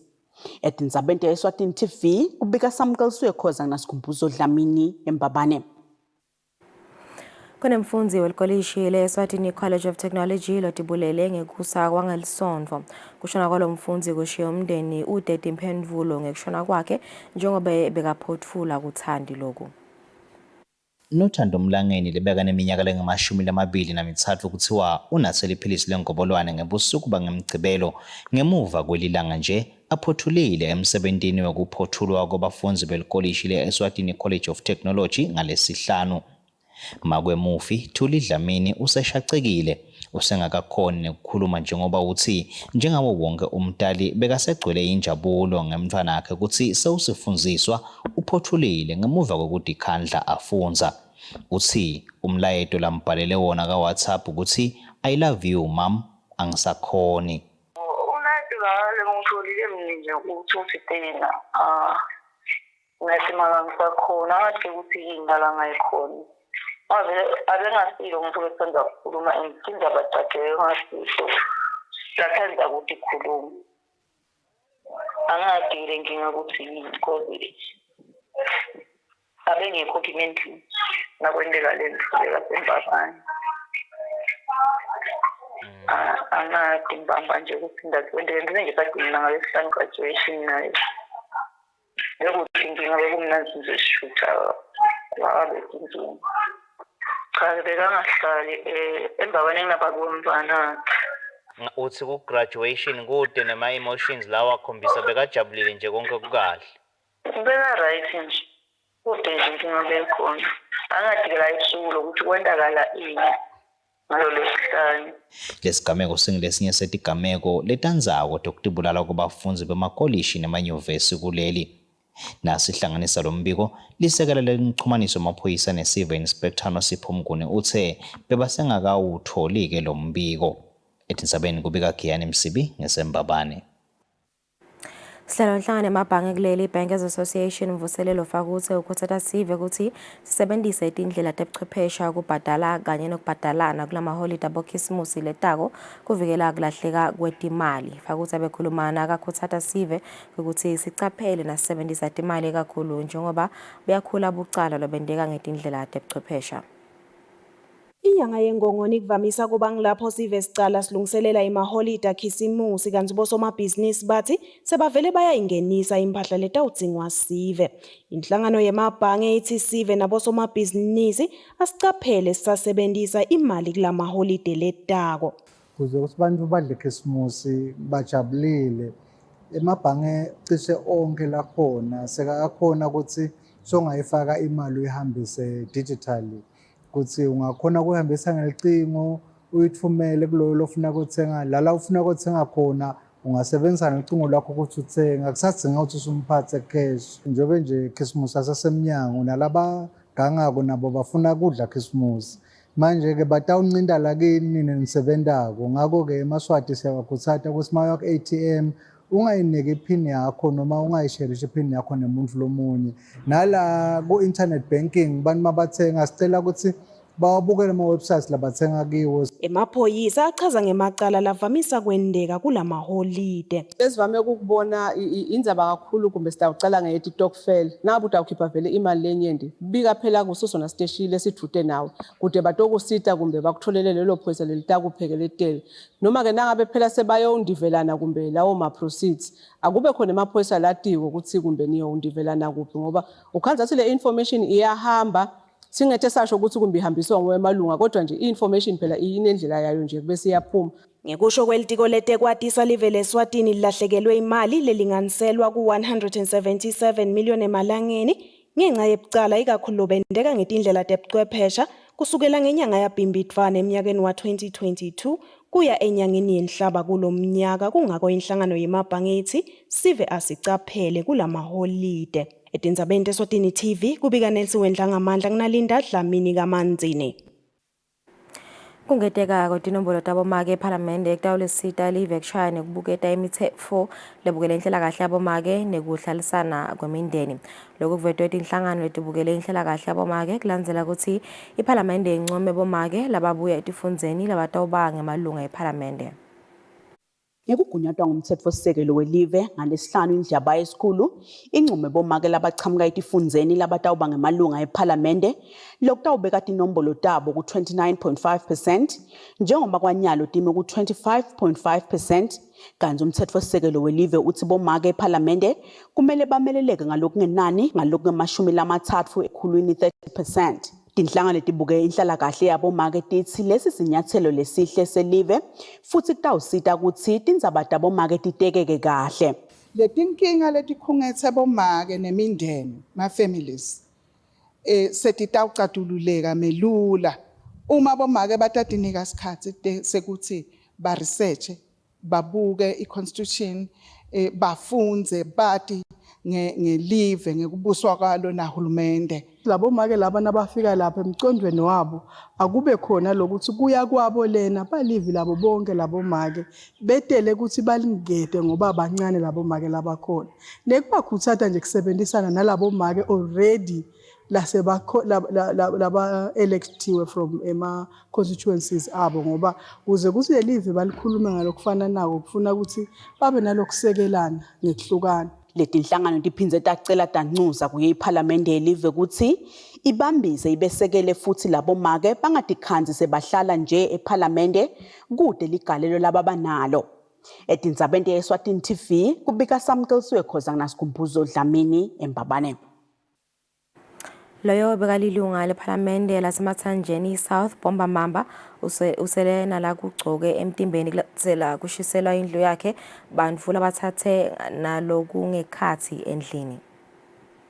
Loyo bekalilunga lePhalamende laseMathanjeni South Bomba Mamba usele angenalutho ngemva kokushiselwa indlu yakhe lenamakamelo lamane abakagcini ngekushisa kuphela kodwa ngekusho kwakhe Mamba bangena batsatsa lebekungekhatsi bakhala bemuka nako bangakalumeki umlilo. Baqale bacela petrol ngoba ngalendlela letibonza lebedicracker ngayo kuyabonakala lokho ukuthi kusho ukuthi powered ngapetrol. Ngiyatibuta ke lokho ukuthi bekunene phela sebatithethe timpahla imbhedze titofu likamelo lendlu lesikhuluma ngayo ise 4-bedroom house. Likamelo ngalinye bekunembhedze kunye lelinye likamelo benembhedze lembili. Ngilangizana ngibekisa nje lapha imbhedze lesikhombisa lehambile 7 wembhede kwaba sitofu kwaba i4 bedroom suite kwaba ini. Timpahla lengithi mangibekisa nje ema assets labe lapha ivalue yakhona yefika labo 400,000. Mambake uthi kumanje usele ebaleni akanalutho. Lisekela lokuxhumanisa emaphoyisa ne-Civil Inspector noSipho Mnguni usivumile lesigameko wathi licala lelivuliwe ngulelo lokugcekeza kanzi kwamanje kusete loboshiwe njengoba khona liphenyo lusachutshwa amaphoyisa. Endzabeni ngengiyani Msibi ngisembabane. Lo luleka ngetingcomvondo umdlalo sewukhotsata abafundzi lababhala lihlolo kwekuthi batinikete isikhatsi sekutadisha lesanele kude batawubhala kahle. Umdlalo sebekhuluma ngemuva kwekutfola imibiko yekuthi kunabafundzi lababesebetama kutibulala uma beva kwangathi abakabhali kahle lihlolo. Njengoba lihlolo selicalile etikolweni letahlukene kuleli labanye bafundzi bathi baba nebulukhuni bekudadisha kepha labanye bathi banendlela labadadisha ngayo. Mina ngidadisha entsambama ukuze kushaye ebusuku bese kuseni ngiyavuka ngiyadadisha ngatekhompyutha. Before ngiye ku-exam ngimake sure ukuthi ngiyarelaxa ngingapanic. Nangidadisha isikhathi lesiningi ngiye ngicale ngifunze kucala bese lapho ngiyatifundzela futhi ngiyatikhomputa bese ngikhani ngibhala bese ngibhale ngudadishile. Bayangibuda nasendlini imibuto. Lo weluleka ngetengcondvo ndomdlalo sewuthi batali nabo kufanele bababambise bafundzi basadadisha. We have had a number of cases ebantwana already lebe bababhala standard 5 na form 3 baningi lese sithole ukuthi sebazame ukutibulala because sebakhanzekwe ukuthi batikhanza ngathi abakabhali kahle and batofeyile akube bese kuba inkinga ngcono bancamule impilo yabo. So ke lokho siyakucisha nkosami asikukhuthati neze. So your failure is your first attempt in learning. Kunaba labasatobhala, guys, it is very, very important to understand ukuthi kude info lekhona kusebenta kahle nangabe ingqondo ayikafidwa kahle. Ingqondo sifida ngani? Sifida ngema-thoughts, sifida ngekudla, sifida phenze futhi ngekuthi attitude yethu ithini. Ingameli wenhlangano yabothishela nhloko kuleli Eswatini Principals Association Welcome Mhlanga lesikhulumisene naye ngelucingo ukuthi bothishela bayedama kwenta simo sekubhala lihlolo sibe ngileso lesivumako ukuthi bantfwana bangabhala kahle. Etindzabeni teSwatini TV kubika Nelisiwe Ndlangamandla kunalinda Dlamini ezulwini. Bangitulu kwamakhulu lamabili bantfu labatfolakale banamdlavuza wemaphaphu lapha eveni kusukela ngeminyaka wa 2016 kanti bobabe ngibo labahamba imbili ekutfoleni loluhlobo lolu lwamdlavuza. Lokucukethwe ngumbiko wehlangothi lolubuke kulwa netifo tamdlavuza i-National Cancer Control Unit. Inyanga yelweti inyanga lapho khona emave emhlaba ngaphansi kwenhlangano kaMhlaba yetempilo i-World Health Organization andisa khona lwati ngetindzaba tamdlavuza wemaphaphu pheceleti Lung Cancer Awareness Month.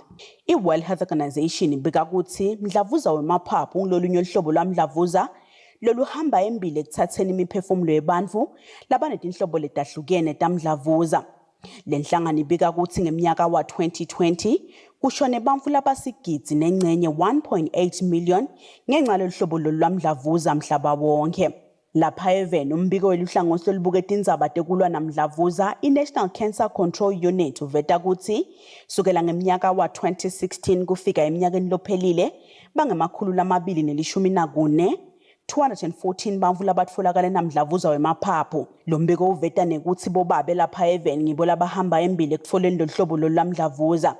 Lo mbiko uphinze uthi labangemashumi lasikhombisa ekhulwini 80% labatfolakala nalomdlavuza bangetulu kweminyaka lengemashumi lasithupha 60 years.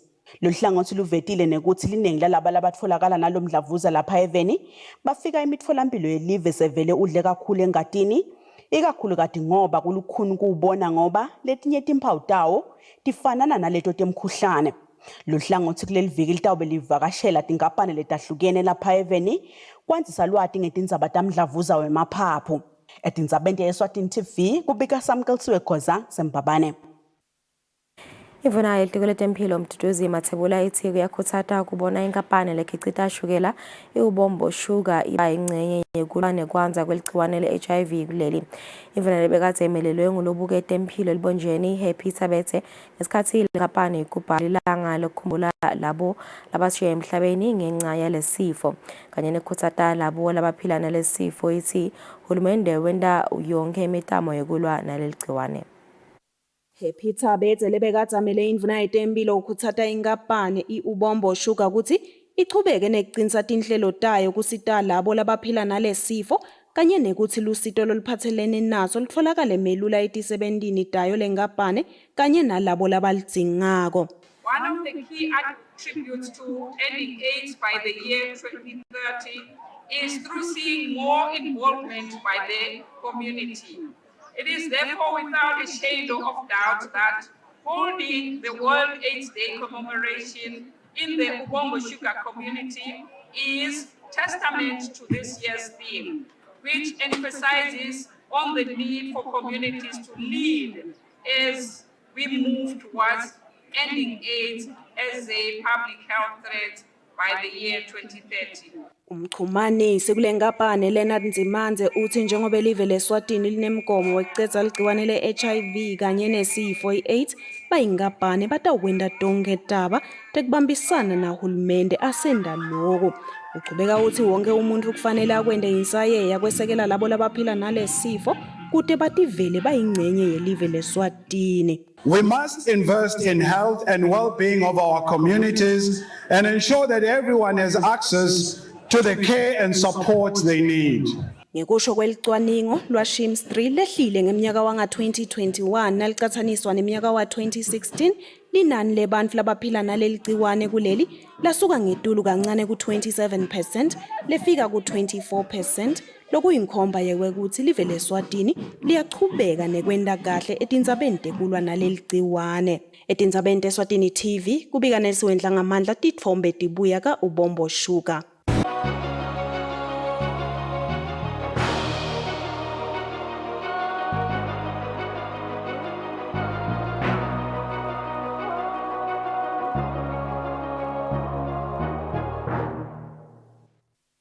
The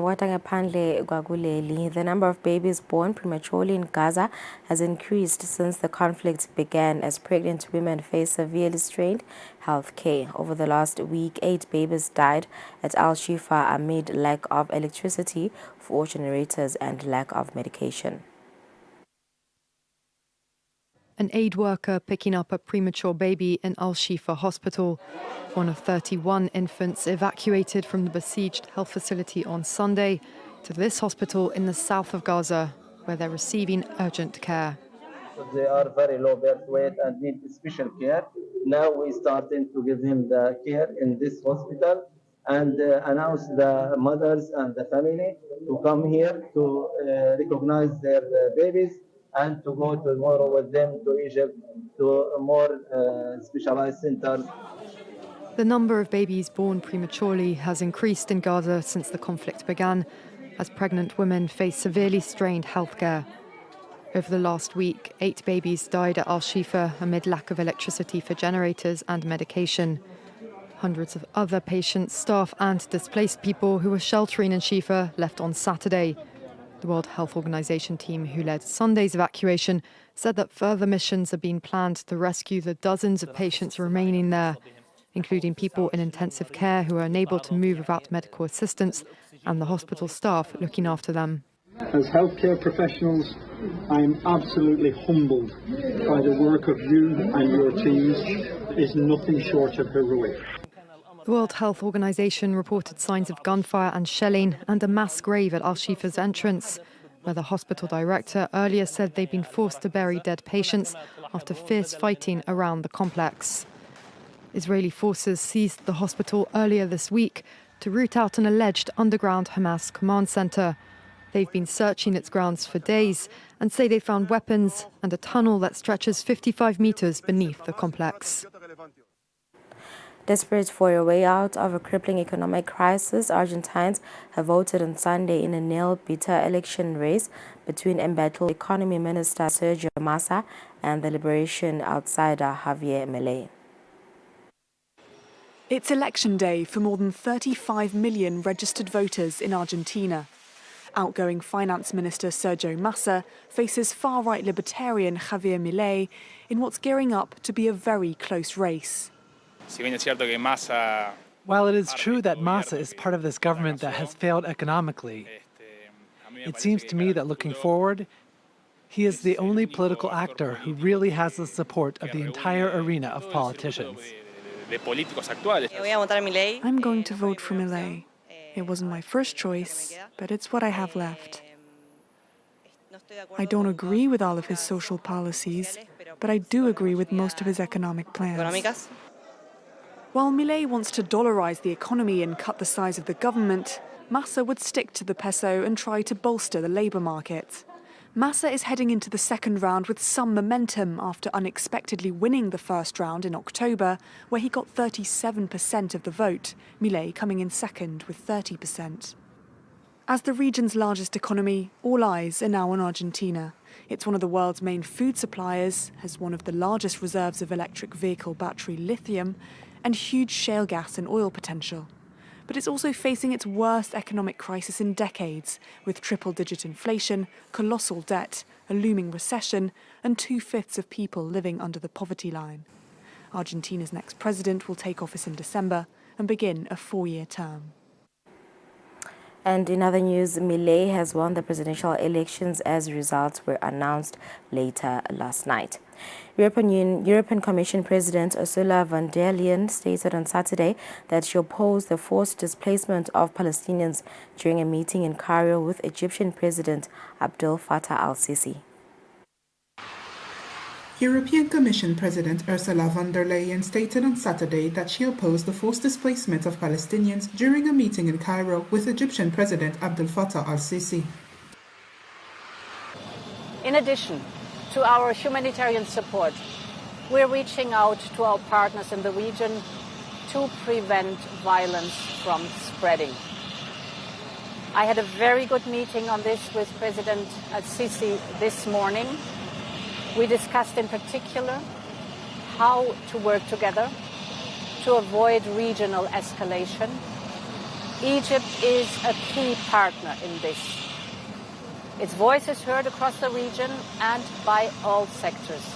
International aid has been arriving at the international airport in El Arish, approximately 40 kilometers from the Rafah crossing with Gaza.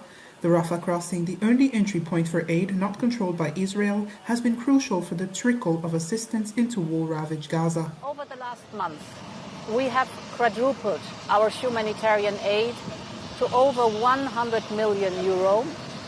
And in addition, our member states have added 260 million euros. We have organized a humanitarian air bridge operation. It is bringing vital supplies to El Arish for the people of Gaza. We have today completed 15 flights so far, and we are organizing more and more flights every day. Von der Leyen later arrived in North Sinai for the receptioning of a European Union humanitarian convoy, according to a statement from the governor of the Egyptian border region. Tens of thousands of candidates, including the 26 candidates running for the highest office, officially launched a month-long election campaign in the Democratic Republic of Congo on Sunday, in a tense political climate and against the backdrop of armed conflict in the east. Tens of thousands of candidates, including the 26 candidates running for the highest office, officially launched a month-long election campaign in the Democratic Republic of Congo on Sunday in a tense political climate and against the backdrop of armed conflict in the east. Opposition heavyweights did not hesitate to motivate their bases, while President Felix Tshisekedi, who is seeking a second term in office, held a series of inaugurations as his team trumpeted his achievements in a wide range of fields. On December 20th, some 44 million registered voters out of a population of around 100 million will be called upon to elect their president, as well as choosing from over 100,000 candidates for the legislative, provincial and municipal elections. a record according to the Electoral Commission, which is determined to organize the elections on time despite logistical difficulties and ongoing violence by armed groups in the east.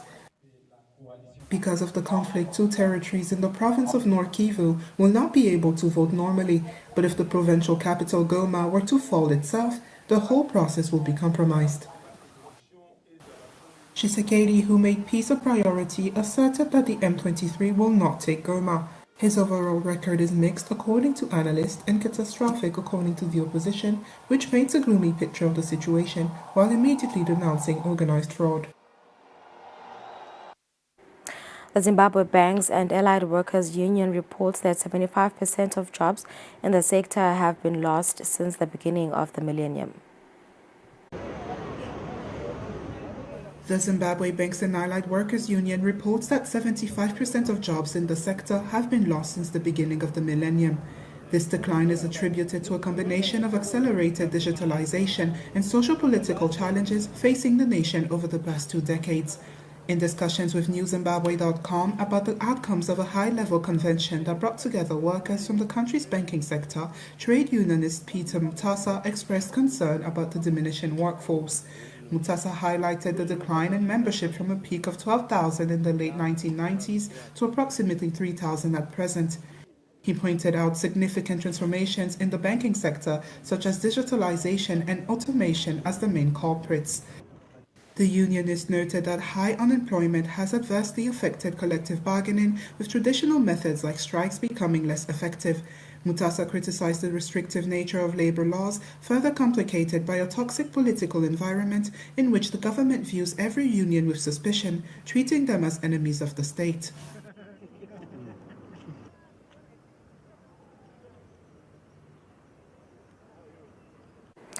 More than 100 people, including 16 children, have died and over 700,000 have been forced out of their homes in the Horn of Africa due to flash flooding. The region, particularly Kenya, Somalia and Ethiopia, has been lashed by unrelenting downpours since the beginning of the month. The whole of Fluk district in Jubaland state completely submerged. After weeks of heavy rain, the Juba River burst its banks, trapping over 400 villages. Some of them had to wait hours for help in the trees. We climbed trees. The whole night until morning, we were beating jerry cans to call for help. We put babies and the elderly in beds and on trees and slopes. We have no place to go back to. We're now covered in plastic. Above us is rain and under us is water. There's water everywhere. We have no toilet. We can't move.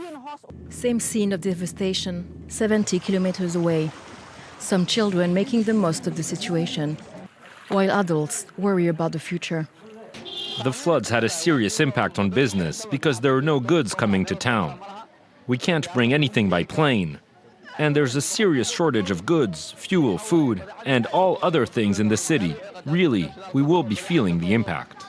Around 1.6 million people in Somalia could be affected by the heavy seasonal downpours, which have been worsened by the combined impact of 2 climate phenomena, El Niño and the Indian Ocean dipole, according to the UN. They have described the flood as once-in-a-century event.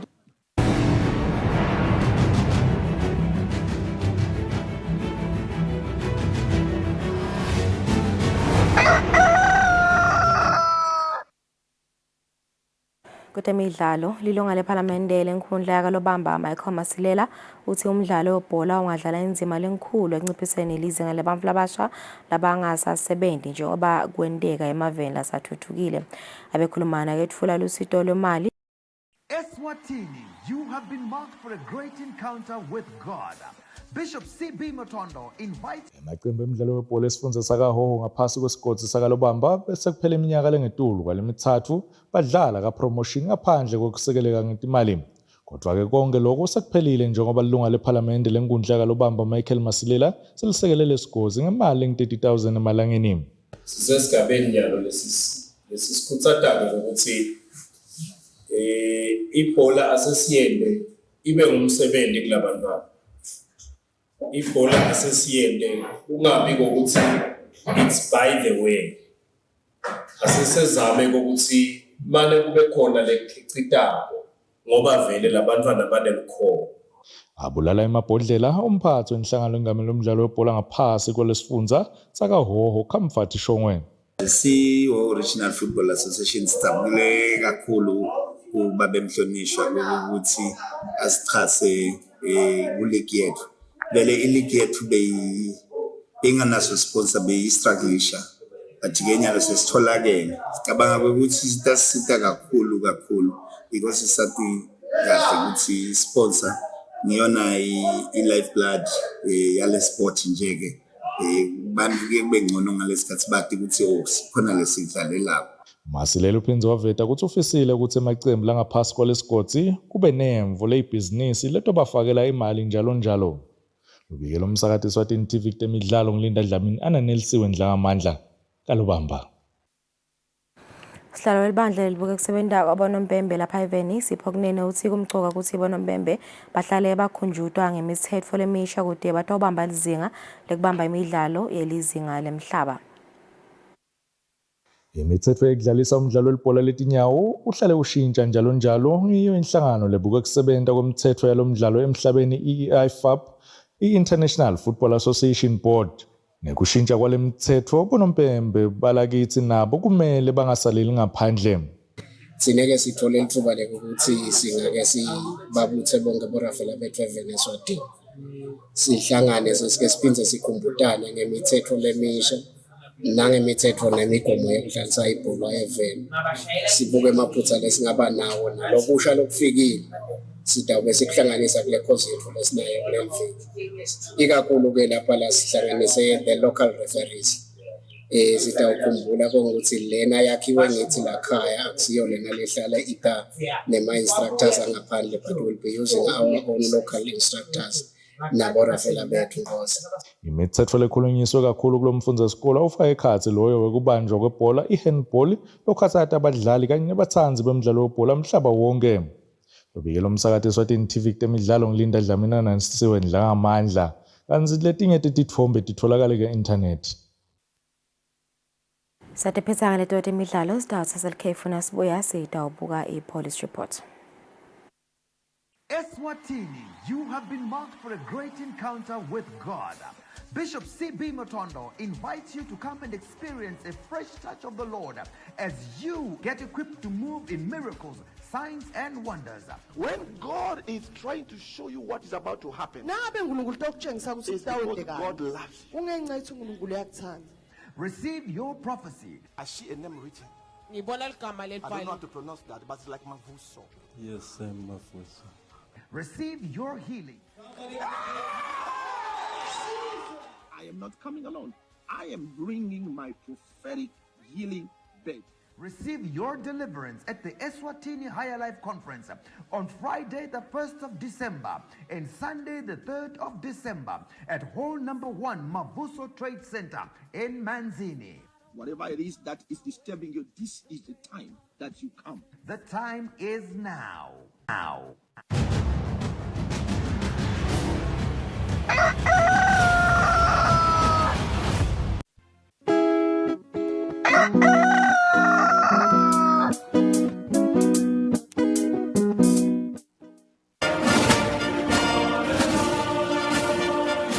Do you remember the spinning thing?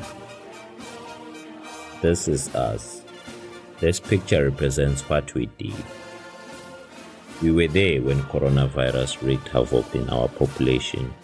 Together with other stakeholders, we formed the first line, controlling the spread of the unknown and unseen enemy of the people. Anxious ourselves, we collected dead bodies countrywide. At the time when no one wanted to come near dead bodies of loved ones, we did care for our fellow citizens. Thank you, the people of Eswatini and teams of first responders.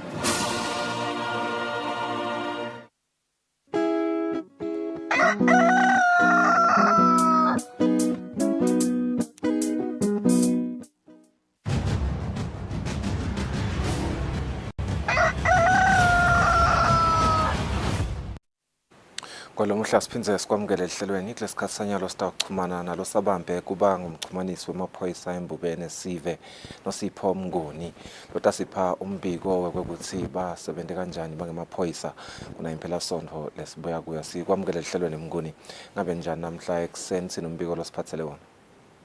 Siyavusela kakhulu kuwe msakati, siyavusela nakubo babukeli be-Eswatini TV. Impela sonto lesibuya kiyo akusiyo lebe ngathi ibe yimbi kakhulu ngokuthi tikigaba lesibenato akusito lesibetinengi nasi ikakhulu nasi sathanisa kumbe nemavikile engcile.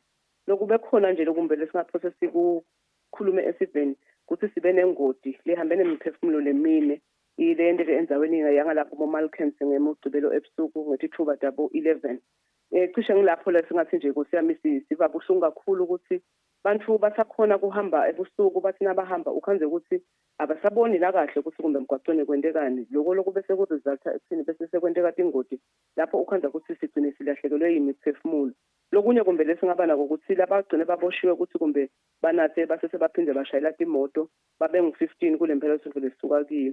Nekuthi ke esipofaneni elangeni la itolo kube nendvodzeleni eminyaka lengu-32 lemitile isawasha khona endaweni yaselubovane. Usingaphose sisho ukuthi ngiloko lesibe nako sethemba ukuthi sicala liviki siyabona ukuthi sesisondela kuthi isikhathi sabo Christmas.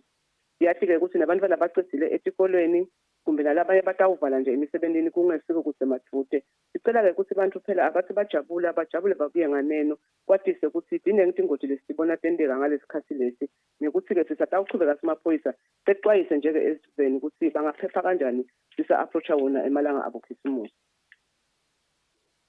Cha siyabonga kakhulu Mnguni leyo mbiko leyo losipha wona sitawuphindze-ke sithembe ukuthi utasipha lomunye eliviki lisachubeka kulesikhathi sanyalo sitabahlola emakethe sitawukhulumisana naLinda Master Dlamini ngetemidlalo masibuye emakethe.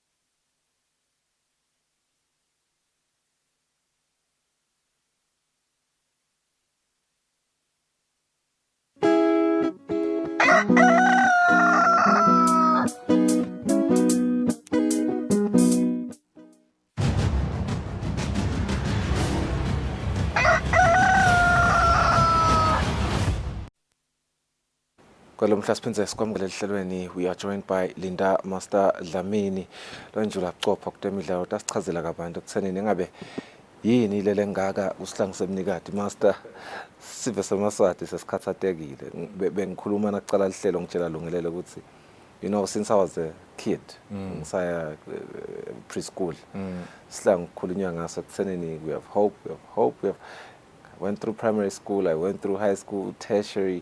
I've been working for a couple of years now. Seloko kude lesingasho ukuthi nje singakubamba ngetandla lokuphathekako empeleni except lithemba that comes with every new coach. Engabe indzaba lenkulu yini? Should we still have hope kunoma World Cup qualifiers? Because I saw nayidlala game Cape Verde, I was looking at the statistics. Hi man, we're playing better. Statistically we are the better team, but the final result we are the losers. Ngabe yini lenkinga Master? Okay, ngiyabonga sifisa ukungibukela ehlelweni ngivusele nombukelo Eswatini TV. Lokungiva ngidrosa umoya. Sesithi lesikhathi njengoba usho ungcono wena waye preschool. Sesithi lesikhathi sifiso.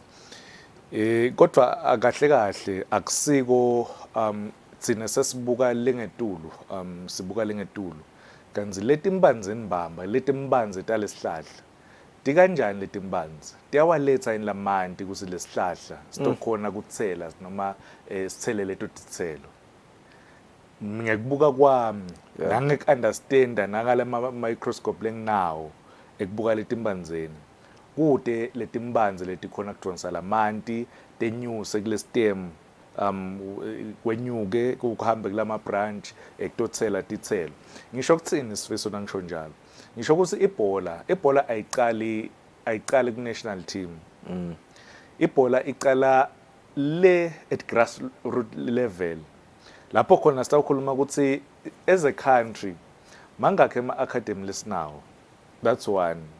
Number two, besides bo Build It nabo Pick and Pay labatawudlala eze tournament bendlule ngikuphi lapho khona i-league yema juniors kube ne-league nje letawudlala every after 2 weeks yema 13 yema 15 yema 17 kude then isikhathi sinokuthi tawendeka miracle kuthi lengetulu lesihlahla sta ngeke sifiso so ngicabanga ukuthi nathi as a country kukhona lapho khona sifike sayilahla khona.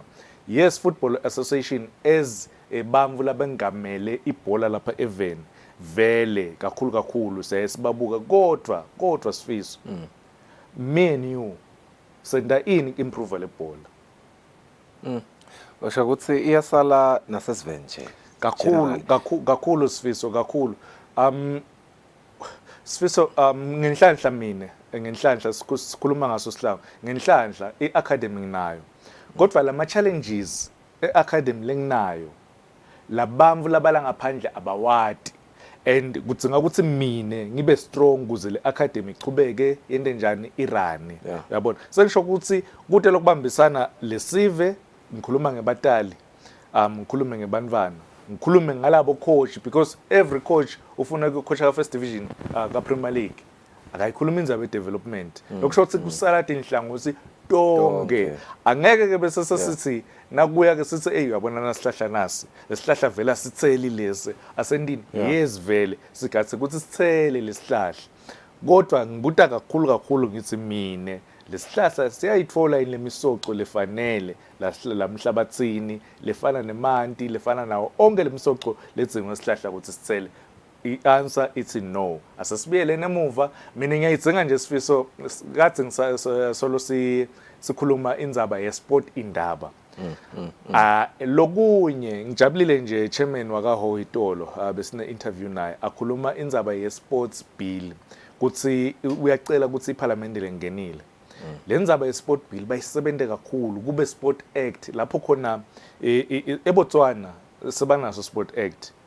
Cishe tonke letinkampani tiya contributor kuma sports lendlela lekudlalwa ngayo ama sports say professional if nakafika naloko lakithi because at the end of the day vele esikhetha abadlali labadlala ku national team umdlalo uyasebenta ucala kujima nga4 noma nga5 nakaphuma emsebentini sithini sithi sifuna ukuthi sithine ibhola ibe professional no so ngicabanga ukuthi lendlela ledlala ngayo sihlangwa against Libya ngalesihlanu sidlalile sifiso but njengoba usho ema results solo aswatholi silabe solo sisho ukuthi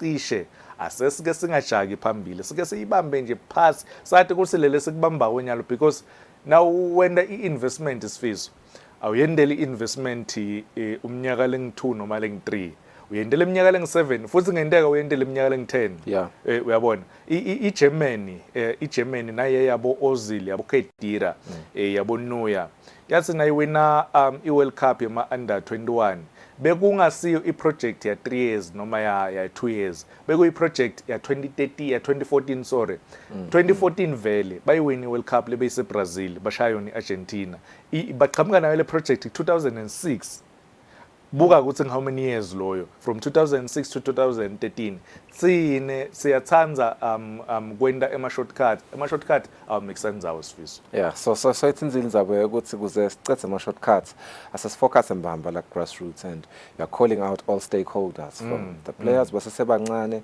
on a discipline level nebatali kusupporteni labo bantwana babazame nangemakhokho but I'm sure you also want to call out an organizations in terms of sponsorships because like you are saying you're quoting some tournaments ngiyabona ukuthi that's a tournament that has one major sponsor but really you look at other countries ukhanza leskipa salabantwana labadlala kuma under 13 sinetinkampani ngathi 6 gole nje letinkampani that speaks to the development yalo mfana lo so hopefully even with the new minister because sibavile nabakhuluma bavusele enkosini nabanye bakhulumile sibayini indzaba yetemidlalo ukuthuthukisa kungathi beyingdzaba mlonyeni nanayo so I believe in a sense of hope master with this new parliament kusetha ukuchithekwa kusetshenziswa inveleta ngoba konke sifiso lokho sports act the Sports Act. Sports Act, because angeke vele noma umntali avumele ukuthi umntwana wakhe kuthi isikhathi lesiningi asichithe kuma sports noma ebholeni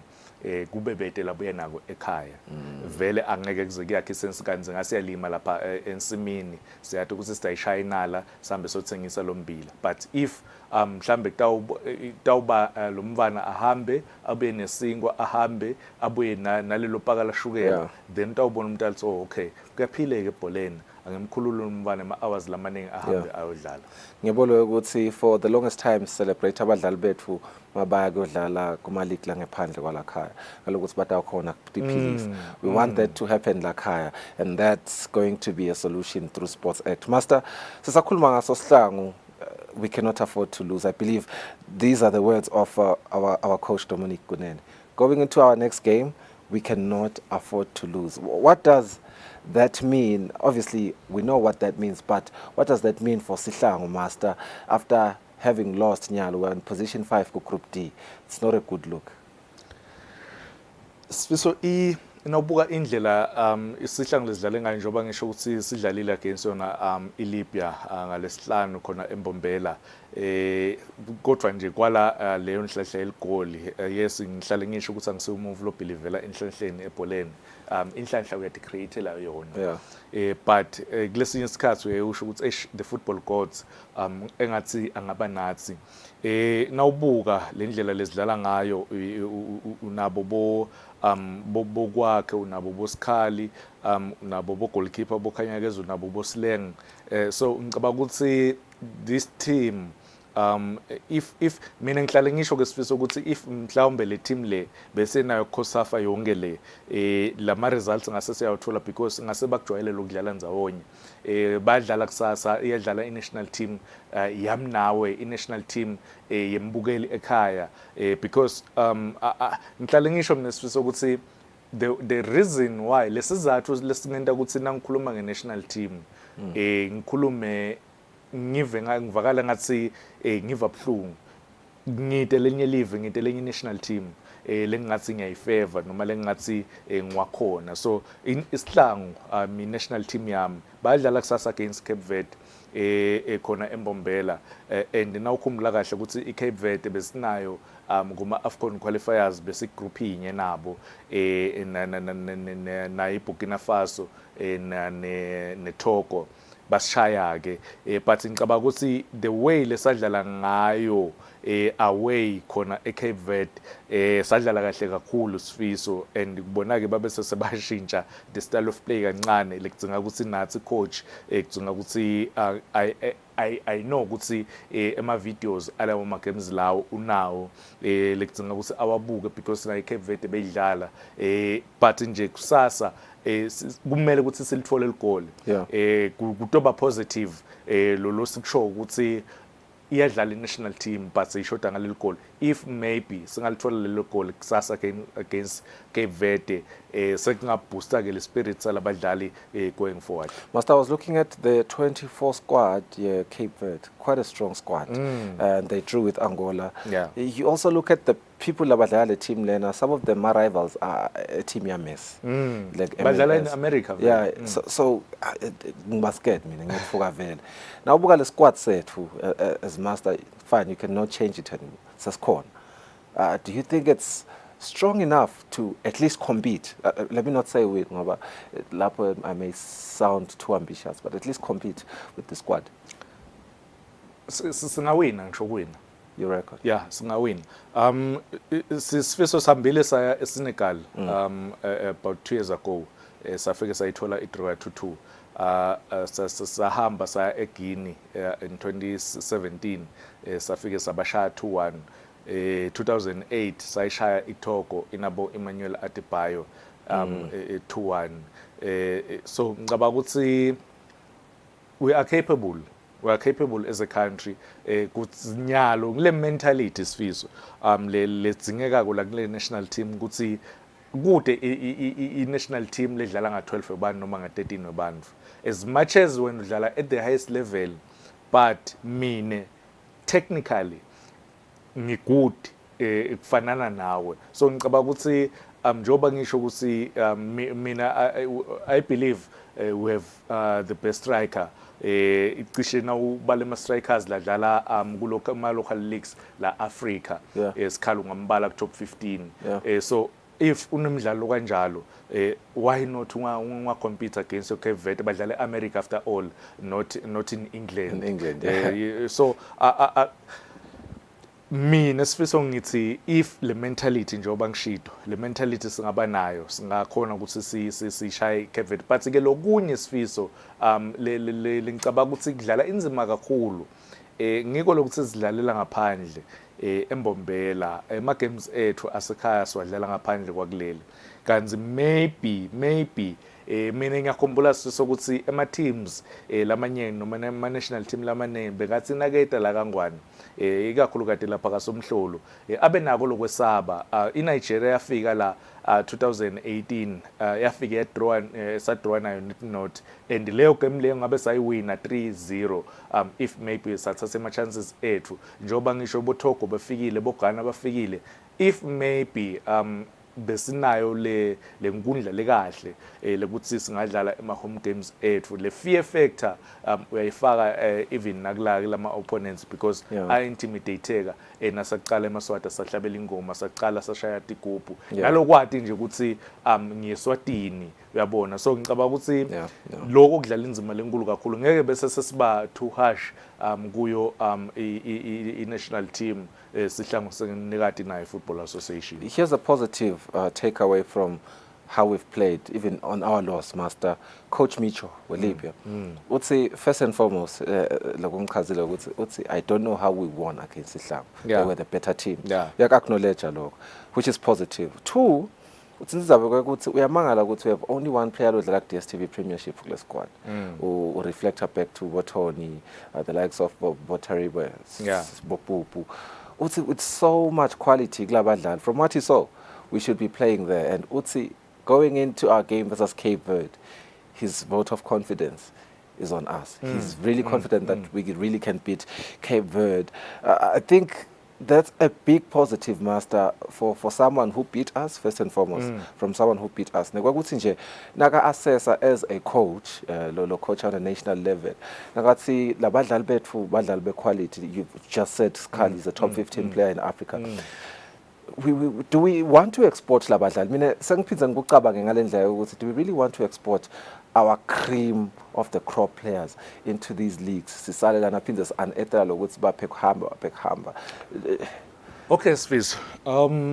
Ngidawubala timvo letingu if besinel hour lonke bengdo uchachela konke kahle. Na 3 minutes. One, okay, Micho, look, understand the technical aspect yebadlali bethu is because South Africa ucoachile Orlando Pirates Gabili why Uganda cishe iUganda asikho khashana nabo kakhulu ngendlela ledlala ngayo.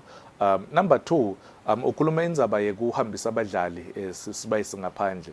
Sifiso sine inature nje yethu thina Maswati asikhoni kusuka comfort zone siye ngaphandle because le environment ayibi mnanzi nawungahlala phansi na Felix umbute ukuthi kwendekane eDRC Javi umbute ukuthi kwendekane eDRC asikujwayeli lokho because ngiyayithi nasengihlukubeteka ngaphandle ngithi wathi ekhaya siyalima ekhaya akhona amabhontshisi ukhona umbila ngingabuyela ekhaya ngiyohlalela khona lalabanye badlali kusuka abadlali kubo DRC betela kangwane basuke betele lokwakha le profile yabo la kangwane iCV yabo bathathe lama videos bahambe nawo bathole ama agents abamixe overseas noma umdlali buka abadlali bakubo Senegal Ghana Ivory Coast basuka bahlala bo Italy angathi mumvu lo mumvu ahamba ayohlala ku-Italy thina kulukhuni ukuthi siyendele nivo leyo so ngicabanga ukuthi ngiko lokucontribute kakhulu ukuthi singakhoni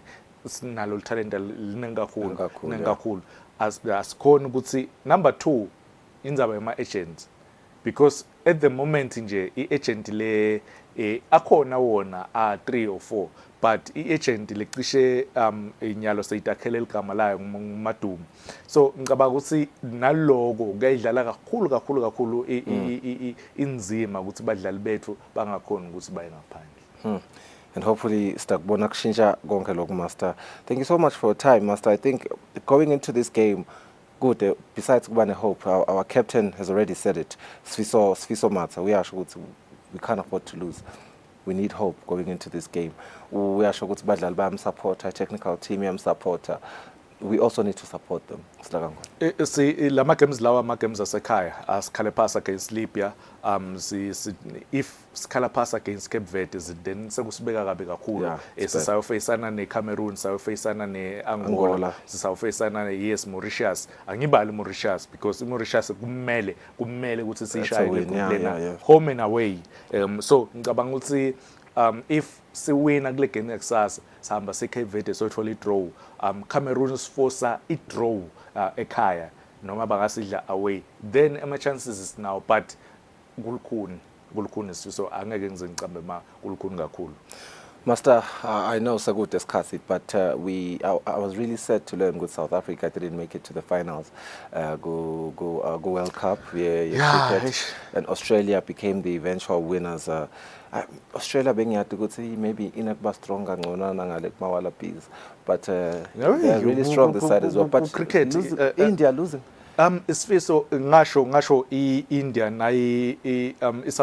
Australia nayiwina South Africa kuma semifinals lokuthi Australia soyidlala neIndia besikhuluma naphathizwe ngathi yes, as much as India at the moment badlala kahle kakhulu and basekhaya, but Australia inayo indlela yekuwina ku-final because lena sebayiwine kwesi-6 nawubuka itolo bayiwinile i-toss but decide ukuthi yona i-India ayibhethe kuqala bebadi lokuthi bafuna ukuthi i-India itinike yona lenzambo ihambe bese bayabuya kubona sebabhetha lokwentekile vele. Ngicabanga nje ukuthi i-Australia idlale kahle kakhulu ngekuwina ngama wickets lang5. Yes, bayitholile India beyitholile 241 runs, yabuya i-Australia 243 lokwenda ukuthi bakhulise irecord yekuwina yona i-World Cup ICC Cricket World Cup emahlandla lasithupha emlandweni wabo. So ngicabanga ukuthi lokho kusho something else ngayo le team